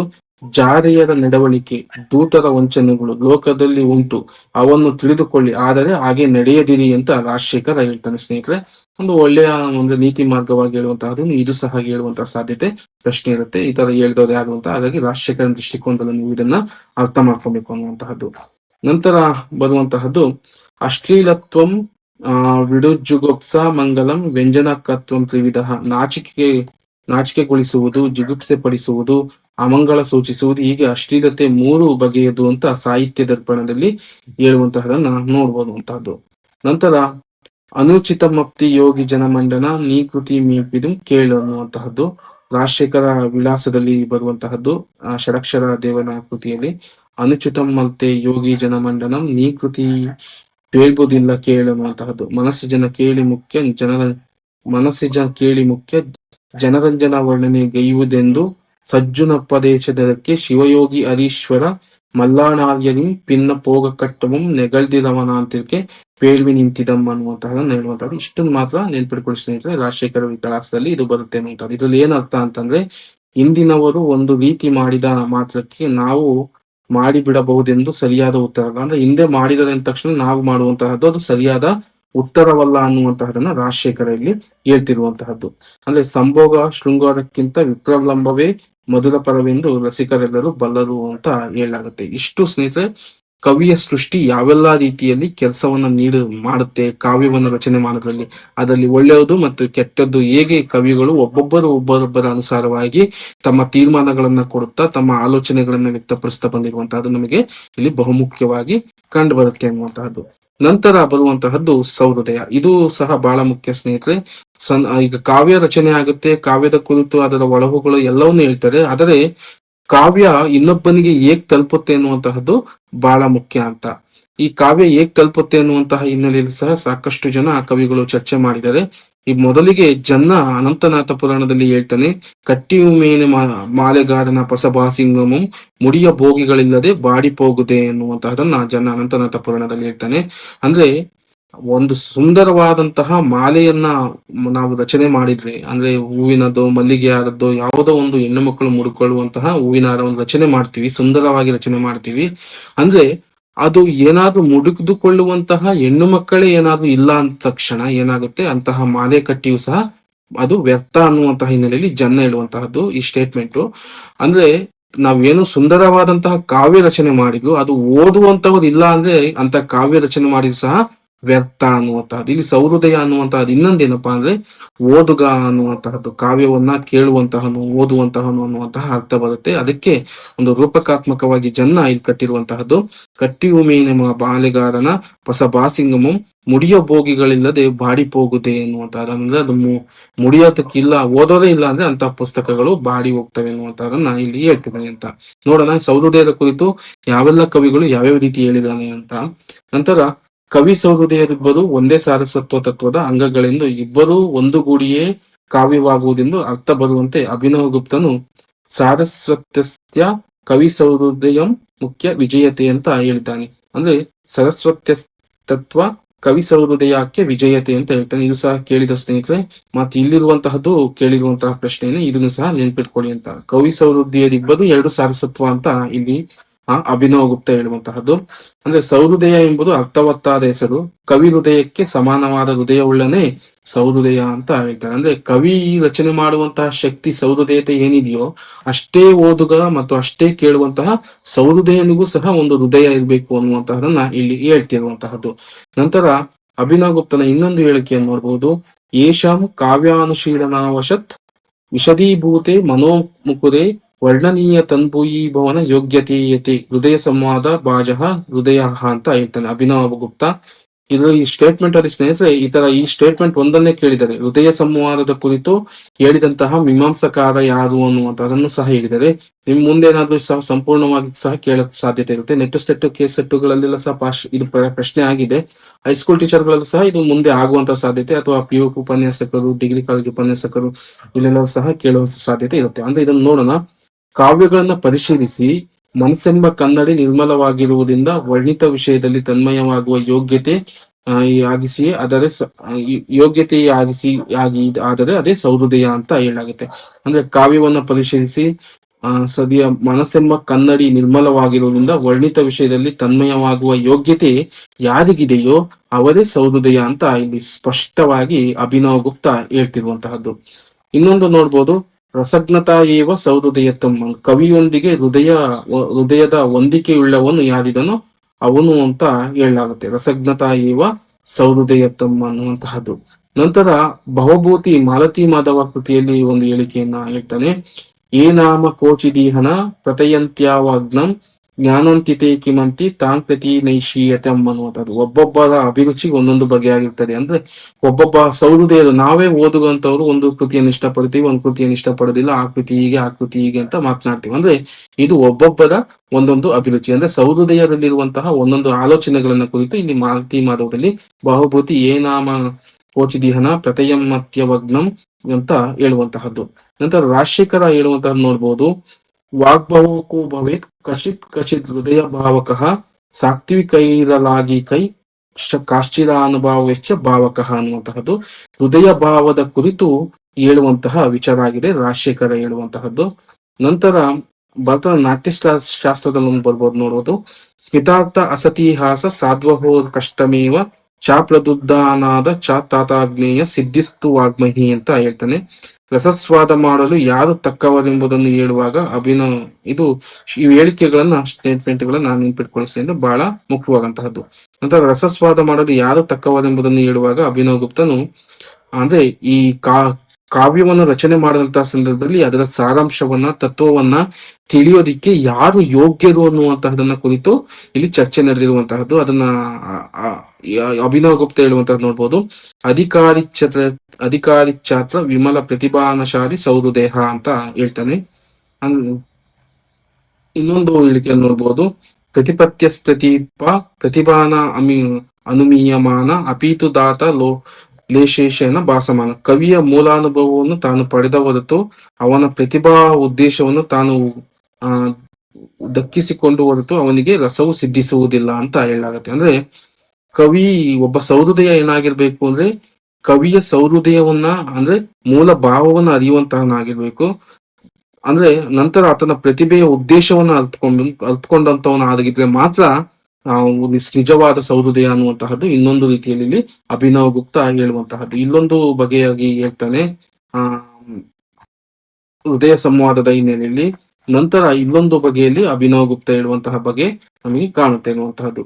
ನಂತರ ಕವಿಯ ಪ್ರತಿಭೆಗಿಂತ ಸೌಹೃದಯನ ಪ್ರತಿಭೆ ಕೆಳಮಟ್ಟದ್ದು. ಕವಿಯದು ಸೃಷ್ಟಿ ಕಾರ್ಯವಾದರೆ ಸೌಹೃದಯಂದು ಅನುಸೃಷ್ಟಿ ಕಾರ್ಯ ಅಂತ ಹೇಳಲಾಗುತ್ತೆ. ನಂತರ ವ್ಯಕ್ತಿ ಪ್ರತಿಭಾ ಸಹಕಾರಿತ್ವ ಅಸ್ಮಾಭಿ ದ್ಯೋತನಸ್ಯ ಪ್ರಾಣತೆ ನ್ಯೋಕ್ತಮ್ ಅಂತ ಧ್ವನ್ಯಾಲೋಚನದಲ್ಲಿ ಹೇಳುವಂತಹದ್ದು. ಕವಿಯ ಪ್ರತಿಭೆಗಿಂತ ಸೌಹೃದಯನ ಪ್ರತಿಭೆ ಕೆಳಮಟ್ಟದ್ದು ಅಂತ ಹೇಳಲಾಗುತ್ತೆ. ಕವಿಯದು ಸೃಷ್ಟಿ ಕಾರ್ಯವಾದರೆ ಸೌಹೃದಯನದು ಅನುಸೃಷ್ಟಿ ಕಾರ್ಯ ಅನ್ನುವಂತಹದ್ದು ನೆನ್ಪಿಡ್ಕೊಬೇಕು ಸ್ನೇಹಿತರೆ. ಇದನ್ನ ಈಗ ಕೇಳ್ತಾನೆ ಪ್ರಶ್ನೆ. ಕವಿಯದು ಸೃಷ್ಟಿ ಕಾರ್ಯವಾದರೆ ಸೌಹೃದಯಂದು ಈ ಕೆಳಗಿಂದ ಕಾರ್ಯವಾಗಿರ್ತದೆ ಅಂತ. ಅದು ನೀವು ಸೃಷ್ಟಿ ಮತ್ತು ಅನುಸೃಷ್ಟಿ ಎರಡನ್ನು ಸಹ ನೆನ್ಪಿಡ್ಕೊಬೇಕು ಅನ್ನುವಂತಹದ್ದು. ನಂತರ ಅದೇ ರೀತಿ ವ್ಯಕ್ತಿಯ ಪ್ರತಿಭಾಸಕಾರಿತ್ವ ಅಸ್ಮಾಭಿದ್ಯೋತ್ಯನಸ್ಯ ಪ್ರಾಣತ್ಯ ನೋಕ್ತಮ್ ಅನ್ನುವಂಥ ಧ್ವನ್ಯಾಲೋಚನೆಯಲ್ಲಿ ಅಭಿನವ್ ಗುಪ್ತ ಇವುಗಳನ್ನ ಹೇಳಿರುವಂತಹದ್ದು. ನಂತರ ಶಬ್ದಮಣಿ ದರ್ಪಣದಲ್ಲಿ ಬರುತ್ತೆ ಕವಿಗೆ ಕವಿ ಮುನಿಮಂ ಅನ್ನುವಂತಹದ್ದು. ಅಂದ್ರೆ ಒಬ್ಬ ಕವಿಗೆ ಇನ್ನೊಬ್ಬ ಶ್ರೇಷ್ಠ ಕವಿಯೇ ಒಬ್ಬ ಅಲ್ಪಾವಧಿಯಾಗಿ ಅಥವಾ ದೀರ್ಘಾವಧಿಯಾಗಿ ವಿರೋಧಿಯಾಗಿರ್ತಾನೆ ಎನ್ನುವಂತಹದ್ದು. ಅಂದ್ರೆ ಒಬ್ಬ ಕವಿಯ ಕಾವ್ಯಗಳನ್ನ ಇನ್ನೊಬ್ಬ ಕವಿ ನೋಡ್ಬಿಟ್ಟು ಆತನ ಶ್ರೇಷ್ಠ ಕಾವ್ಯವನ್ನು ನೋಡಿ ಮುನಿಯುವಂತಹ ಸಂದರ್ಭವನ್ನು ಇಲ್ಲಿ ಶಬ್ದಮಣಿ ದರ್ಪಣದಲ್ಲಿ ಕೇಶಿರಾಜ ಹೇಳಿಕಿರುವಂತಹದ್ದು. ಇದನ್ನು ಸಹ ನೆನಪಿಟ್ಕೊಡಿಸ್ತೇನೆ. ನಂತರ ಬರುವಂತಹದ್ದು ಕಾವ್ಯ ಮೀಮಾಂಸೆಯಲ್ಲಿ ಕಸ್ತ್ಯಂಬೋ ಕವಿರಶ್ಮಿ ಕಾಶ್ಯಾಭಿನ ಸೂಕ್ತಿ ಸಖೇ ಪಾಠ್ಯ ಅಂತ ಕಾವ್ಯಕಥೈವ ಸಂಪ್ರೀತಿ ಮಾಯಕಸ್ಮರಿನ್ ಶ್ರಾಯತ್ತಮ್ ಅಂತ ಕಾವ್ಯಮೀಮಾಂಸೆ ಹೇಳ್ತಾರೆ. ಅಂದ್ರೆ ಯಾರ ಗುಣ ದೋಷಗಳ ಸಾರವನ್ನು ಚೆನ್ನಾಗಿ ವಿವೇಚಿಸಬಲ್ಲನೋ ಆತನು ತನ್ನ ಕೃತಿಯ ವಿಶೇಷದಲ್ಲಿ ಭಾವಕನೇ ಆಗಿರುವುದಿಲ್ಲ, ದೈವಾಂಶದಿಂದ ಒಂದು ವೇಳೆ ಆದರೂ ನಿರ್ವತ್ಸನಾಗಿರುವುದಿಲ್ಲ ಅಂತ ಹೇಳಲಾಗತ್ತೆ. ನಂತರ ಇಲ್ಲೊಂದು ದೊಡ್ಡ ಹೇಳಿಕೆ ಇರುವಂತದ್ದು ನೋಡ್ಬೋದು. ಲೀನಾಂ ವಸ್ತುನೀಯೇನ ಸೂಕ್ಷ್ಮ ಸುಭಂಗಂ ತತ್ವಗೀರ ಕೃಷ್ಯತೆ ನಿರ್ಮಾತುಂ ಪ್ರಭುನ್ಮೀನ ನೋಹರಾವಿಂದಂ ವಾಚೈವ ಯೋ ವಾ ಬಹಿಂ ಒಂದೇ ದ್ವಾದ್ವಪಿ ತಾವಾಹ ಕವಿವಾರೋ ಒಂದೇತರಂ ತಾಂ ಪುನಃ ಯೋ ವಿಜ್ಞಾತ ಪರಿಶ್ರಯೋ ಯಮನಾಯೋದ್ಭರಾವತ ಕ್ಷಮ ಅಂತ ಹೇಳುವಂತಹದ್ದು. ಇಲ್ಲೊಂದು ಅದರ ಕುರಿತು ಒಬ್ಬನು ಪದಾರ್ಥಗಳಲ್ಲಿ ಅಡಗಿರುವ ಸೂಕ್ಷ್ಮ ಸುಂದರ ತತ್ವವನ್ನು ಮಾತಿನಿಂದ ಹೊರಸೆಳೆಯುವನು ಅಂತ ಹೇಳಲಾಗುತ್ತೆ. ಇನ್ನೊಬ್ಬರು ಕೆಲವು ಮಾತಿನಿಂದಲೇ ನೂತನವಾದದೊಂದು ಮನೋಹರ ರೂಪವನ್ನು ನಿರ್ಮಿಸಬಲ್ಲನು, ಇವನು ವಾದಿಸುತ್ತಾನೆ ಅಂತ ಹೇಳಲಾಗುತ್ತೆ. ನಂತರ ಇದು ಮೇಲಿನ ಈ ಹೇಳಿಕೆಗಳಿಗೆ ಸ್ಟೇಟ್ಮೆಂಟ್ ಅನ್ನ ಕೊಡ್ತಿರುವಂತಹದ್ದು ಅನ್ನುವಂಥ ಸ್ನೇಹಿತರೆ ಇದು ರಾಜಶೇಖರನ ಮೀಮಾಂಸೆಯಲ್ಲಿರುವಂತಹ ವಿಚಾರಗಳು. ನಂತರ ಕವಿ ಪ್ರತಿಭೆಯ ದೃಷ್ಟಿ ಕಾರ್ಯ, ಸೃಷ್ಟಿ ಕಾರ್ಯಗಳು, ಸೌಹೃದಯ ಪ್ರತಿಭೆಯ ಅನುಸೃಷ್ಟಿ ಕಾರ್ಯ, ಈ ಮೂರನ್ನು ಪದ್ಯವು ಗ್ರಹಿಸಿ ಪ್ರತಿಭಾ ತತ್ವಕ್ಕೆ ಕೈಗನ್ನಡಿಯಂತಿದೆ ಅಂತ ಹೇಳಲಾಗತ್ತೆ. ಇಲ್ಲಿ ಮೂರು ಸೃಷ್ಟಿ ಕಾರ್ಯವನ್ನು ಹೇಳಲಾಗತ್ತೆ. ದೃಷ್ಟಿ ಕಾರ್ಯ, ಸೃಷ್ಟಿ ಕಾರ್ಯ, ಸೌಹೃದಯ ಪ್ರತಿಭೆಯ ಅನುಸೃಷ್ಟಿ ಕಾರ್ಯ ಅಂತ ಹೇಳುವಂತಹದ್ದು. ಇದು ರಾಜಶೇಖರನ ಹಿನ್ನೆಲೆಯಲ್ಲಿ ಬರುವಂತಹ ವಿಚಾರವು ಮೂರು ಸಹ ಕವಿಗೆ ಕೈಗನ್ನಡಿಯಂತಿರ್ತವೆ ಅನ್ನುವಂತಹದನ್ನ ಹೇಳಲಾಗತ್ತೆ. ಇಷ್ಟು ಸ್ನೇಹಿತರೆ ಸೌಹೃದಯದ ಕುರಿತು ಬರುವಂತಹ ಆಲೋಚನೆಗಳು. ಇವನ್ನೆಲ್ಲವೂ ಸಹ ನೆನಪಿಟ್ಕೊಳ್ಳಿ ಪರೀಕ್ಷಾ ದೃಷ್ಟಿಯಿಂದ. ಬಹಳ ಮುಖ್ಯವಾದಂತಹದ್ದು ಅನ್ನುವಂತಹದ್ದು. ಇವುಗಳು ಒಂದಿಷ್ಟು ಅರ್ಥೈಸೋದಕ್ಕೋಸ್ಕರ ಇವುಗಳ ಸಾಲುಗಳನ್ನ ಕೊಟ್ಟಿರ್ತಾರೆ. ಅರ್ಥೈಸೋದಕ್ಕೋಸ್ಕರ ಇಲ್ಲಿ ಬರುವಂತಹ ಈ ತರದ ವಿಚಾರಗಳನ್ನ ನೀವು ನೆನ್ಪಿಟ್ಕೊಬೇಕು. ಇದು ಕಾವ್ಯ ಮೀಮಾಂಸೆಯಲ್ಲಿ ರಾಜಶೇಖರ ಹೇಳುವಂತಹದ್ದು. ಈ ತರದ ವಿಚಾರಗಳು ನಮ್ಗೆ ಬಹಳ ಮುಖ್ಯ ಆಗ್ತಾ ಹೋಗ್ತವೆ ಅಂತಹದ್ದು. ನಂತರ ಕಾವ್ಯ ಪ್ರಯೋಜನಗಳು ಅಂದ್ರೆ ಕಾವ್ಯವನ್ನ ರಚನೆ ಮಾಡೋದಕ್ಕೆ ನಮ್ಗೆ ಏನೆಲ್ಲ ಪ್ರಯೋಜನವಿದೆ ಎನ್ನುವಂತಹದನ್ನ ಇಲ್ಲಿ ಮೀಮಾಂಸಕಾರರು ಒಬ್ಬೊಬ್ಬರೇ ಚರ್ಚೆ ಮಾಡ್ತಾ ಹೋಗ್ತಾರೆ. ಅದು ಕೀರ್ತಿಗಾಗೋ, ಧನಾರ್ಜನೆಗಾಗೋ, ಸ್ವಾಯತ್ತತೆಗಾಗೋ, ಯಾವ್ದಕ್ಕಾಗಿ ಕಾವ್ಯವನ್ನು ರಚನೆ ಮಾಡ್ತದೆ ಎನ್ನುವಂತಹದ್ದು ಬಹಳ ಮುಖ್ಯ. ಇಲ್ಲಿ ಮಮ್ಮಟನ ಕಾವ್ಯ ಪ್ರಕಾಶದಲ್ಲಿರುವಂತಹ ಒಂದಿಷ್ಟು ವಿಚಾರಗಳನ್ನು ನೋಡ್ಬೋದು.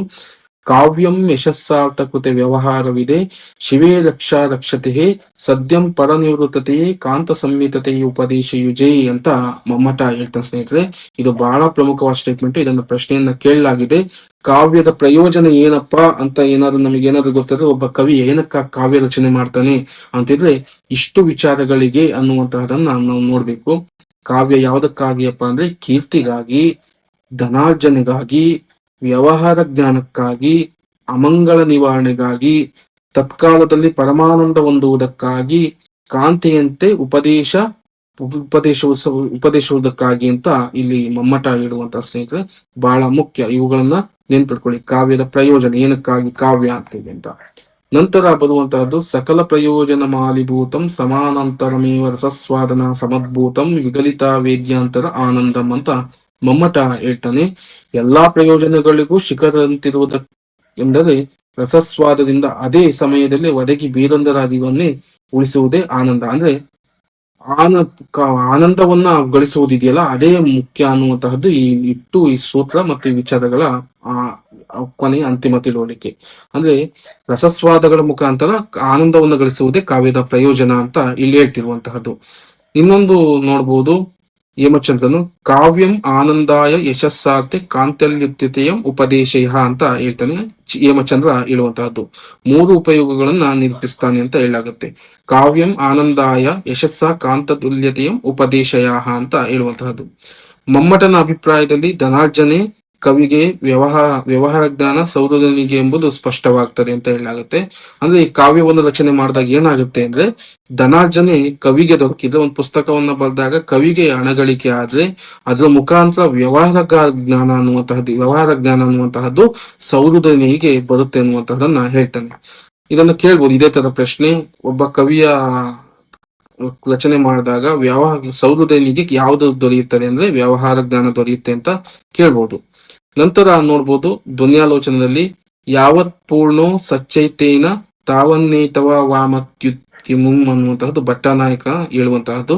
ಸ್ನೇಹಿತರೆ, ಭಟ್ಟಾನಾಯಕ ಮತ್ತೆ ಇಲ್ಲಿ ಧ್ವನ್ಯಾಲೋಚನ ಅಂತ ಕೊಟ್ಟಿರುತ್ತಲ್ಲ, ಇಲ್ಲಿ ಎರಡನ್ನು ಸಹ ಕನ್ಫ್ಯೂಸ್ ಹಾಕೋಬೇಡಿ. ಧ್ವನ್ಯಾಲೋಚನ ಅಂದ್ರೆ ಅಭಿನವ್ ಗುಪ್ತ ಬರೆದಿರುವಂತಹದ್ದು.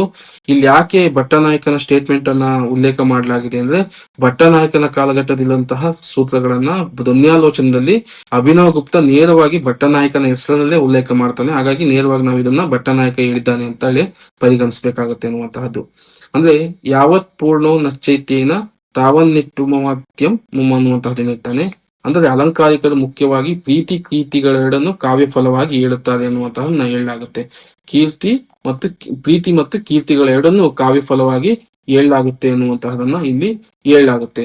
ನಂತರ ವಾಮನನು ಹೇಳುವಂತಹದ್ದು ನೋಡ್ಬೋದು, ಕಾವ್ಯಂ ಸತ್ ದೃಷ್ಟಾರ್ಥಂ ಪ್ರೀತಿ ಕೀರ್ತಿ ಏತುತ್ವತ್ ಅಂತ ಹೇಳುವಂತಹದ್ದು.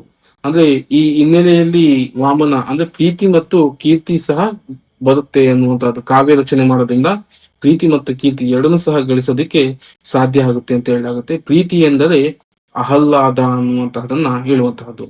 ನಂತರ ಅಭಿನವ ಗುಪ್ತನ ಇನ್ನೊಂದು ಮಾತನ್ನು ನೋಡ್ಬೋದು, ತತ್ರ ಕಾವ್ಯ ತಾವತ್ ಕೀರ್ತಿಭ್ಯಪಿ ಪ್ರೀತಿದೇವ ಸಂಪಾದ್ಯ ಅಂತ ಹೇಳುವಂತಹದ್ದು ಇದೆ.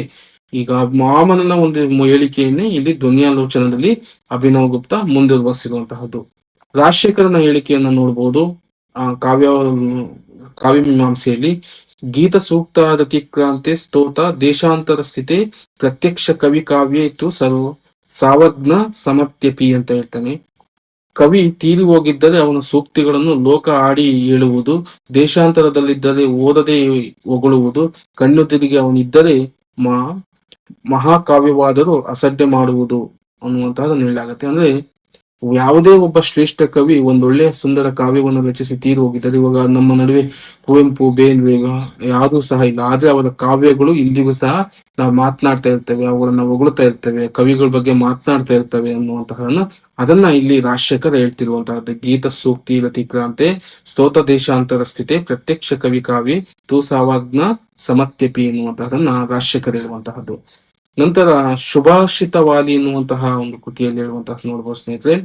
ಏಮ್ನೋ ಭಾರಶಾಪಾನಿ ವ ಯದಾ ಮುಂಚಂ ಮೃದಿದಾನಿ ವಾದಂತಿನ ಶ್ರೀ ಅಶ್ರೇಣ ಸಮರ್ಪಿತಾನಿ ಗುಣಿಸೆ ಬಾಣಾಯ ಕೃತ್ರಾದ್ಯತಾತ್ ಅಂತ ಹೇಳಲಾಗತ್ತೆ. ಸೌರುದೇನು ಕಾವ್ಯದಿಂದ ಆಸ್ವಾದ ಒಡೆದಾಡಿದಂತೆ ಹೃದಯವನ್ನು ಒಕ್ಕಂತೆ ಮೈಯನ್ನೆಲ್ಲ ಮುಟ್ಟಿದಂತೆ ಆಗುತ್ತದೆ ಅಂತ ಹೇಳಲಾಗುತ್ತೆ ಅಂತ. ನಂತರ ಕಾವ್ಯ ಪ್ರಕಾಶದಲ್ಲಿ ಮಮ್ಮಟ ಹೇಳುವಂತಹದ್ದು ಪುರಹೀವ ಪರಿಸ್ಫುರನ್ ಹೃದಯಮೀವ ಪ್ರಣೀಶನ್ ಸರ್ವಾಂಗೀಣಮೀವ ಆಲಿಂಗನ್ ಅನ್ನುವಂತಹದ್ದು. ಪ್ರೀತಿ, ಆನಂದ, ಆಹ್ಲಾದ, ಚಿತ್ರ ವಿಶ್ರಾಂತಿ ಇವೆಲ್ಲವೂ ಇದನ್ನೇ ನಿರ್ದೇಶಿಸುತ್ತದೆ ಅಂತ ಹೇಳಲಾಗುತ್ತೆ. ನಂತರ ವ್ಯವಹಾರವಿದೆ, ಕಾಂತ ಸಂಹಿತೆ, ಉಪದೇಶ ಯುಜ ಎಂಬುದು ಮಮ್ಮಟದಿಂದ ಗೋಚರಿಸುತ್ತದೆ ಅನ್ನುವಂತಹದ್ದು. ವ್ಯವಹಾರವಿದೆ ಎನ್ನುವಂತಹದನ್ನ ಮಮ್ಮಟ ಮೊದಲಿಗೆ ಹೇಳ್ತಿಲ್ಲ, ಕಾವ್ಯಂ ಯಶಸ್ಸಾರ್ಥ ಕೃತೆ ವ್ಯವಹಾರವಿದೆ ಅನ್ನುವಂಥದ್ದು ಹೇಳ್ತೀವಲ್ಲ, ಕಾಂತ ಸಂಹಿತಕ್ಕೂ ಸಹ ಹೇಳಿರುವಂತಹದ್ದು ಹೇಳಲಾಗುತ್ತೆ ಅನ್ನುವಂತಹದ್ದು. ನಂತರ ದಶರೂಪಕದಲ್ಲಿ ನೋಡ್ಬೋದು, ಆನಂದ ನಿಶ್ಚಂದಿಷು ರೂಪಕೇಶು ಉತ್ಪತ್ತಿ ಮಾತ್ರಂ ಫಲಮಲ್ಪ ಬುದ್ಧಿಂ ಯೋ ಪ್ರೀತಿ ಆಸಾದಿವದಃ ಸಾಧುಂ ತಸ್ಮೈ ನಮಃ ಸ್ವಾಂ ಪರಜ್ಞಾಯಕಾಯ ಅಂತ ಹೇಳುವಂತಹದ್ದು. ಆನಂದ ಸೂಸುವ ನಾಟಕದಲ್ಲಿ ಇತಿಹಾಸದಿಗಳಿರುವಂತೆ ಉತ್ಪತ್ತಿ ಒಂದೇ ಫಲವೆಂದು ಅಲ್ಪಮತಿಯಾದ ಯಾವ ಸಾಧು ಮಹಾಶಯನು ಕೇಳಿದನು ಕಡೆಗೆ ಬೆನ್ನು ತಿರುಗಿಸಿ ನಿಂತ ಆತನಿಗೆ ನಮಸ್ಕಾರ ಅಂತ ಹೇಳಲಾಗುತ್ತೆ ಅಂತ ದಶರೂಪಕದಲ್ಲಿ ಹೇಳ್ತಾನೆ.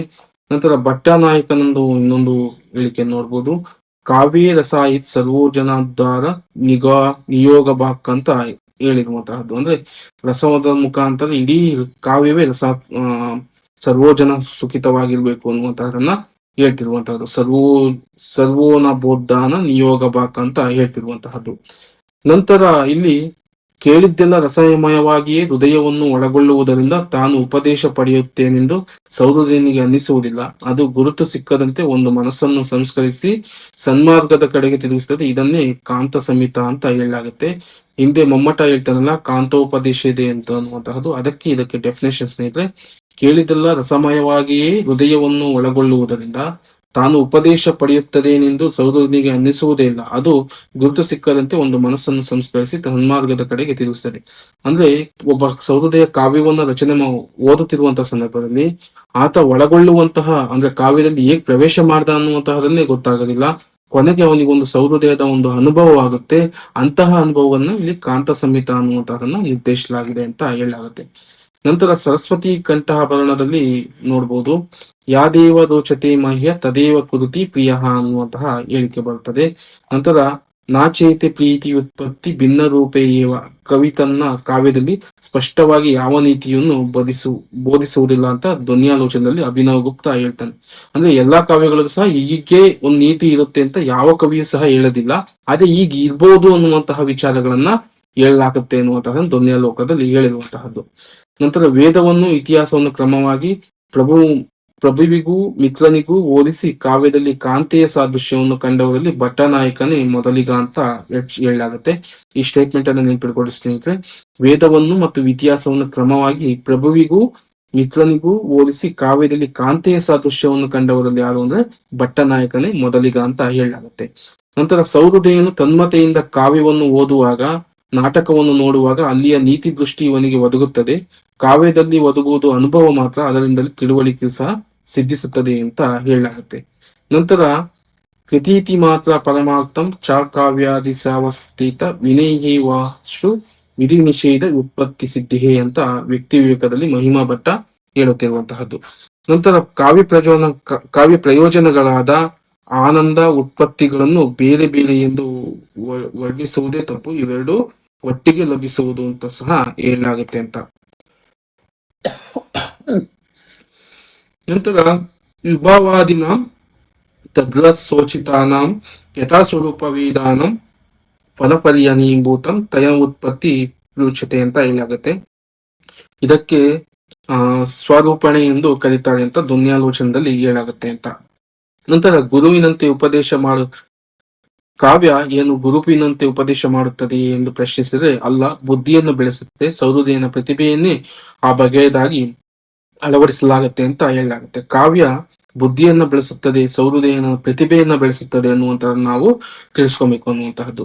ನಂತರ ನೋಡ್ಬೋದು ಅದಕ್ಕೆ ನಾಕಿಂಚುಂ ಗುರು ಉಪದೇಶಂ ಕರೋತಿ ನೇತ್ರಾಹಿಕಿಂತು ಬುದ್ಧಿಯುಂ ವಿಬರ್ಧಯತಿ ಸ್ವಪ್ರತಿಭಾ ಏವಂ ತಾದೃಷ್ಟಿ ವಿತರತಿ ತಸ್ಯ ಅನ್ನುವಂತಹದ್ದು ಧ್ವನ್ಯಾಲೋಚನದಲ್ಲಿ ಅಭಿನವ್ ಗುಪ್ತಾ. ಅಂದ್ರೆ ಈ ಸ್ಟೇಟ್ಮೆಂಟ್ ಇದೆಯಲ್ಲ, ಬುದ್ಧಿಯನ್ನು ಬೆಳೆಸುತ್ತದೆ, ಸಹೃದಯನ ಪ್ರತಿಭೆಯನ್ನು ಬೆಳೆಸುತ್ತದೆ ಅನ್ನುವುದಕ್ಕೆ ಇದು ಬಹಳ ಮುಖ್ಯವಾದ. ನಂತರ ಕಾವ್ಯವು ಸಂಸ್ಕಾರದ ಕೋಟೆಗಳಿಂದ ಕ್ಷಣಕಾಲವಾದರೂ ಪಾರಾಗಿ ಆತ್ಮವು ಪರಮಯೋಗಿಗಳಿಗೆ ಲಭ್ಯವಾಗುವ ಬ್ರಹ್ಮಾನಂದದ ಮೊದಲ ಕವಿಯನ್ನು ಕಾಣುವುದು ಅನ್ನುವಂತಹದ್ದು. ನಂತರ ಕಾವ್ಯವು ಒಂದು ಯೋಗ, ಅದು ಸಂಸಾರ ಯೋಗ ಅಂತ ಹೇಳಲಾಗುತ್ತೆ. ನಂತರ ಇಲ್ಲೊಂದು ಹೇಳಿಕೆಯನ್ನು ನೋಡ್ಬೋದು, ವ್ಯಕ್ತಿ ವಿವೇಕದಲ್ಲಿ ಬರುವಂತಹದ್ದು. ಪಠ್ಯಾದಾದ ದುವಾಕಾನ ತತ್ ಸಪೂರಿತೆ ರಸೀತಾದ ಸ್ವಾದ ಬರೇಕಾಗ್ರು ಋಷ್ಯಾಂತ್ಯತ್ಯಮುಖಂ ಕ್ಷಣಂ ಅನ್ನುವಂತಹದ್ದು. ನಂತರ ತಥೋ ನಿರ್ವಿಷಯ ಸ್ವಾಸ್ಯ ಸ್ವರೂಪತಾಸ್ಥಿತ್ಯೋ ನಿಜಂ ವ್ಯಾಜ್ಯತೆಯಲ್ಲಾದ ನಿಶ್ಚಂದೇನ ತುಷ್ಯಂತಿ ಯೋಗಿನಃ ಅಂತ ವ್ಯಕ್ತಿ ವಿವೇಕದಲ್ಲಿ ಇರುವಂತಹದ್ದು. ನಂತರ ಪಟ್ಟನಾಯಕನು ಯೋಗಿಗಿಂತ ರಸಿಕನಿಗೆ ಅನುಕೂಲತೆ ಹೆಚ್ಚಿನದೆಂದು ದೂರ ಹೋಗಿ ಹೇಳ್ತಾನೆ ಎನ್ನುವಂತಹದ್ದು. ಅಂದ್ರೆ ಕಾವ್ಯವು ಯೋಗಿಗಿಂತ ರಸಿಕನಿಗೆ ಅನುಕೂಲ ಅಂತ ಹೇಳಲಾಗುತ್ತೆ, ಅದನ್ನ ಭಟ್ಟನಾಯಕ ಹೇಳುವಂತಹದ್ದು. ಇಲ್ಲಿ ನೋಡ್ಬೋದು, ವಾಗ್ವಿನಿರ್ದುಗ್ವಾಕಂ ಈ ರಸಂ ಯದ್ದುಲುತ್ನಾಯ ನಾಸ್ಯ ಸಮಃ ಸತ್ ಮಹ್ಯತೆ ಯೋಗಿರ್ಬಿಹಿಯ ಅಂತ ಭಟ್ಟನಾಯಕ ಧ್ವನ್ಯಾಲೋಚನದಲ್ಲಿ ಹೇಳುವಂತಹದ್ದು. ಇಲ್ಲಿ ಕವಿವಾಣಿಯೇ ಹಸು, ಸಹೃದಯವೇ ಕರು ಅನ್ನುವಂತಹದ್ದು ಬರುತ್ತೆ. ಸ್ನೇಹಿತರೆ, ಇದನ್ನ ಕೇಳಲಾಗಿದೆ, ಪ್ರಶ್ನೆಯನ್ನ ನೆನ್ಪಿಟ್ಕೊಳ್ಳಿ. ಕವಿವಾಣಿಯೇ ಹಸು, ಸಹೃದಯನಿಯೇ ಕರು ಅನ್ನುವಂತಹ ಅಂತ ಯಾರು ಹೇಳ್ತಾನು ಅಂದ್ರೆ ಭಟ್ಟನಾಯಕ. ಯಾವ ಪುಸ್ತಕದಲ್ಲಿ ಅಂದ್ರೆ ಧ್ವನ್ಯಾಲೋಚನದಲ್ಲಿ ಅಂತ ನೆನ್ಪಿಟ್ಕೊಬೇಕು. ನಂತರ ಕುಂತಕನು ಧರ್ಮಾರ್ಥ ಕಾಮ ಮೋಕ್ಷಗಳೆಂಬ ಚತುರ್ವರ್ಗದಿಂದ ದೊರೆಯುವ ಸವಿಯನ್ನು ಕೂಡ ಮೀರಿಸುವ ಅಂತಃಸುಖವು ಕಾವ್ಯಾಮೃತ ರಸದಿಂದ ಕಾವ್ಯಾಜ್ಞರಿಗೆ ಒದಗುವುದೆಂದು ಅವನು ಹೇಳುತ್ತಾನೆ ಅಂತ. ಕುಂತಕನು ಧರ್ಮಾರ್ಥ ಕಾಮ ಮೋಕ್ಷಗಳೆಂಬ ಚತುರ್ವರ್ಗದಿಂದ ದೊರೆಯುವ ಸವಿಯನ್ನು ಕೂಡ ಮೀರಿಸುವ ಅಂತಃಸುಖವು ಕಾವ್ಯಾಮೃತ ರಸದಿಂದ ಕಾವ್ಯಾಜ್ಞರಿಗೆ ಒದಗುವುದೆಂದು ಹೇಳ್ತಾನೆ. ಅಂದ್ರೆ ಚತುರ್ವರ್ಗ ಫಲಸ್ವಾದ ಮತ್ಯ ವಿಕ್ರಮ ತದ್ವಿಧತ ಕಾವ್ಯಾಮೃತ ರಸೇನುಂತ ಶಕ್ತಿತೋ ವ್ಯಂತ್ಯನ್ಯತೆ ಅಂತ ವಕ್ರೋಕ್ತಿ ಜೀವಿತದಲ್ಲಿ ಕುಂತಕ ಹೇಳುವಂತಹದ್ದು. ಕಾವ್ಯ ಸುಖವು ಮೋಕ್ಷ ಸುಖಕ್ಕೂ ಮಿಗಿಲೆಂಬ ಇಲ್ಲಿನ ಉಕ್ತಿಯ ಅನೇಕರು ಒಪ್ಪಲಾರರು ಅಂತ ಹೇಳಲಾಗುತ್ತೆ. ಕುಂತಕನ ಈ ಸ್ಟೇಟ್ಮೆಂಟ್ ಕುರಿತು ಅನೇಕ ಜನ ಒಂದಿಷ್ಟು ಹೇಳಿಕೆಗಳನ್ನ ಒಪ್ಪೋದಿಲ್ಲ ಅನ್ನುವಂತಹದ್ದು. ನಂತರ ತದಾನಂದ ವಿಪ್ರೋನ್ಯಾತ್ರಾವಪ್ನೋಹಿ ರಸಸ್ವಾದ ಇತ್ಯುಕ್ತಂ ಪ್ರಾಗಸ್ಮಾಭಿಭಿ ಅಭಿನವ ಗುಪ್ತ ಬರೆಯುವಂತಹದ್ದು. ಇದನ್ನು ಸಹ ನೆನ್ಪಿಟ್ಕೊಡ್ರಿ ಅನ್ನುವಂತಹ ಸ್ನೇಹಿತರೆ.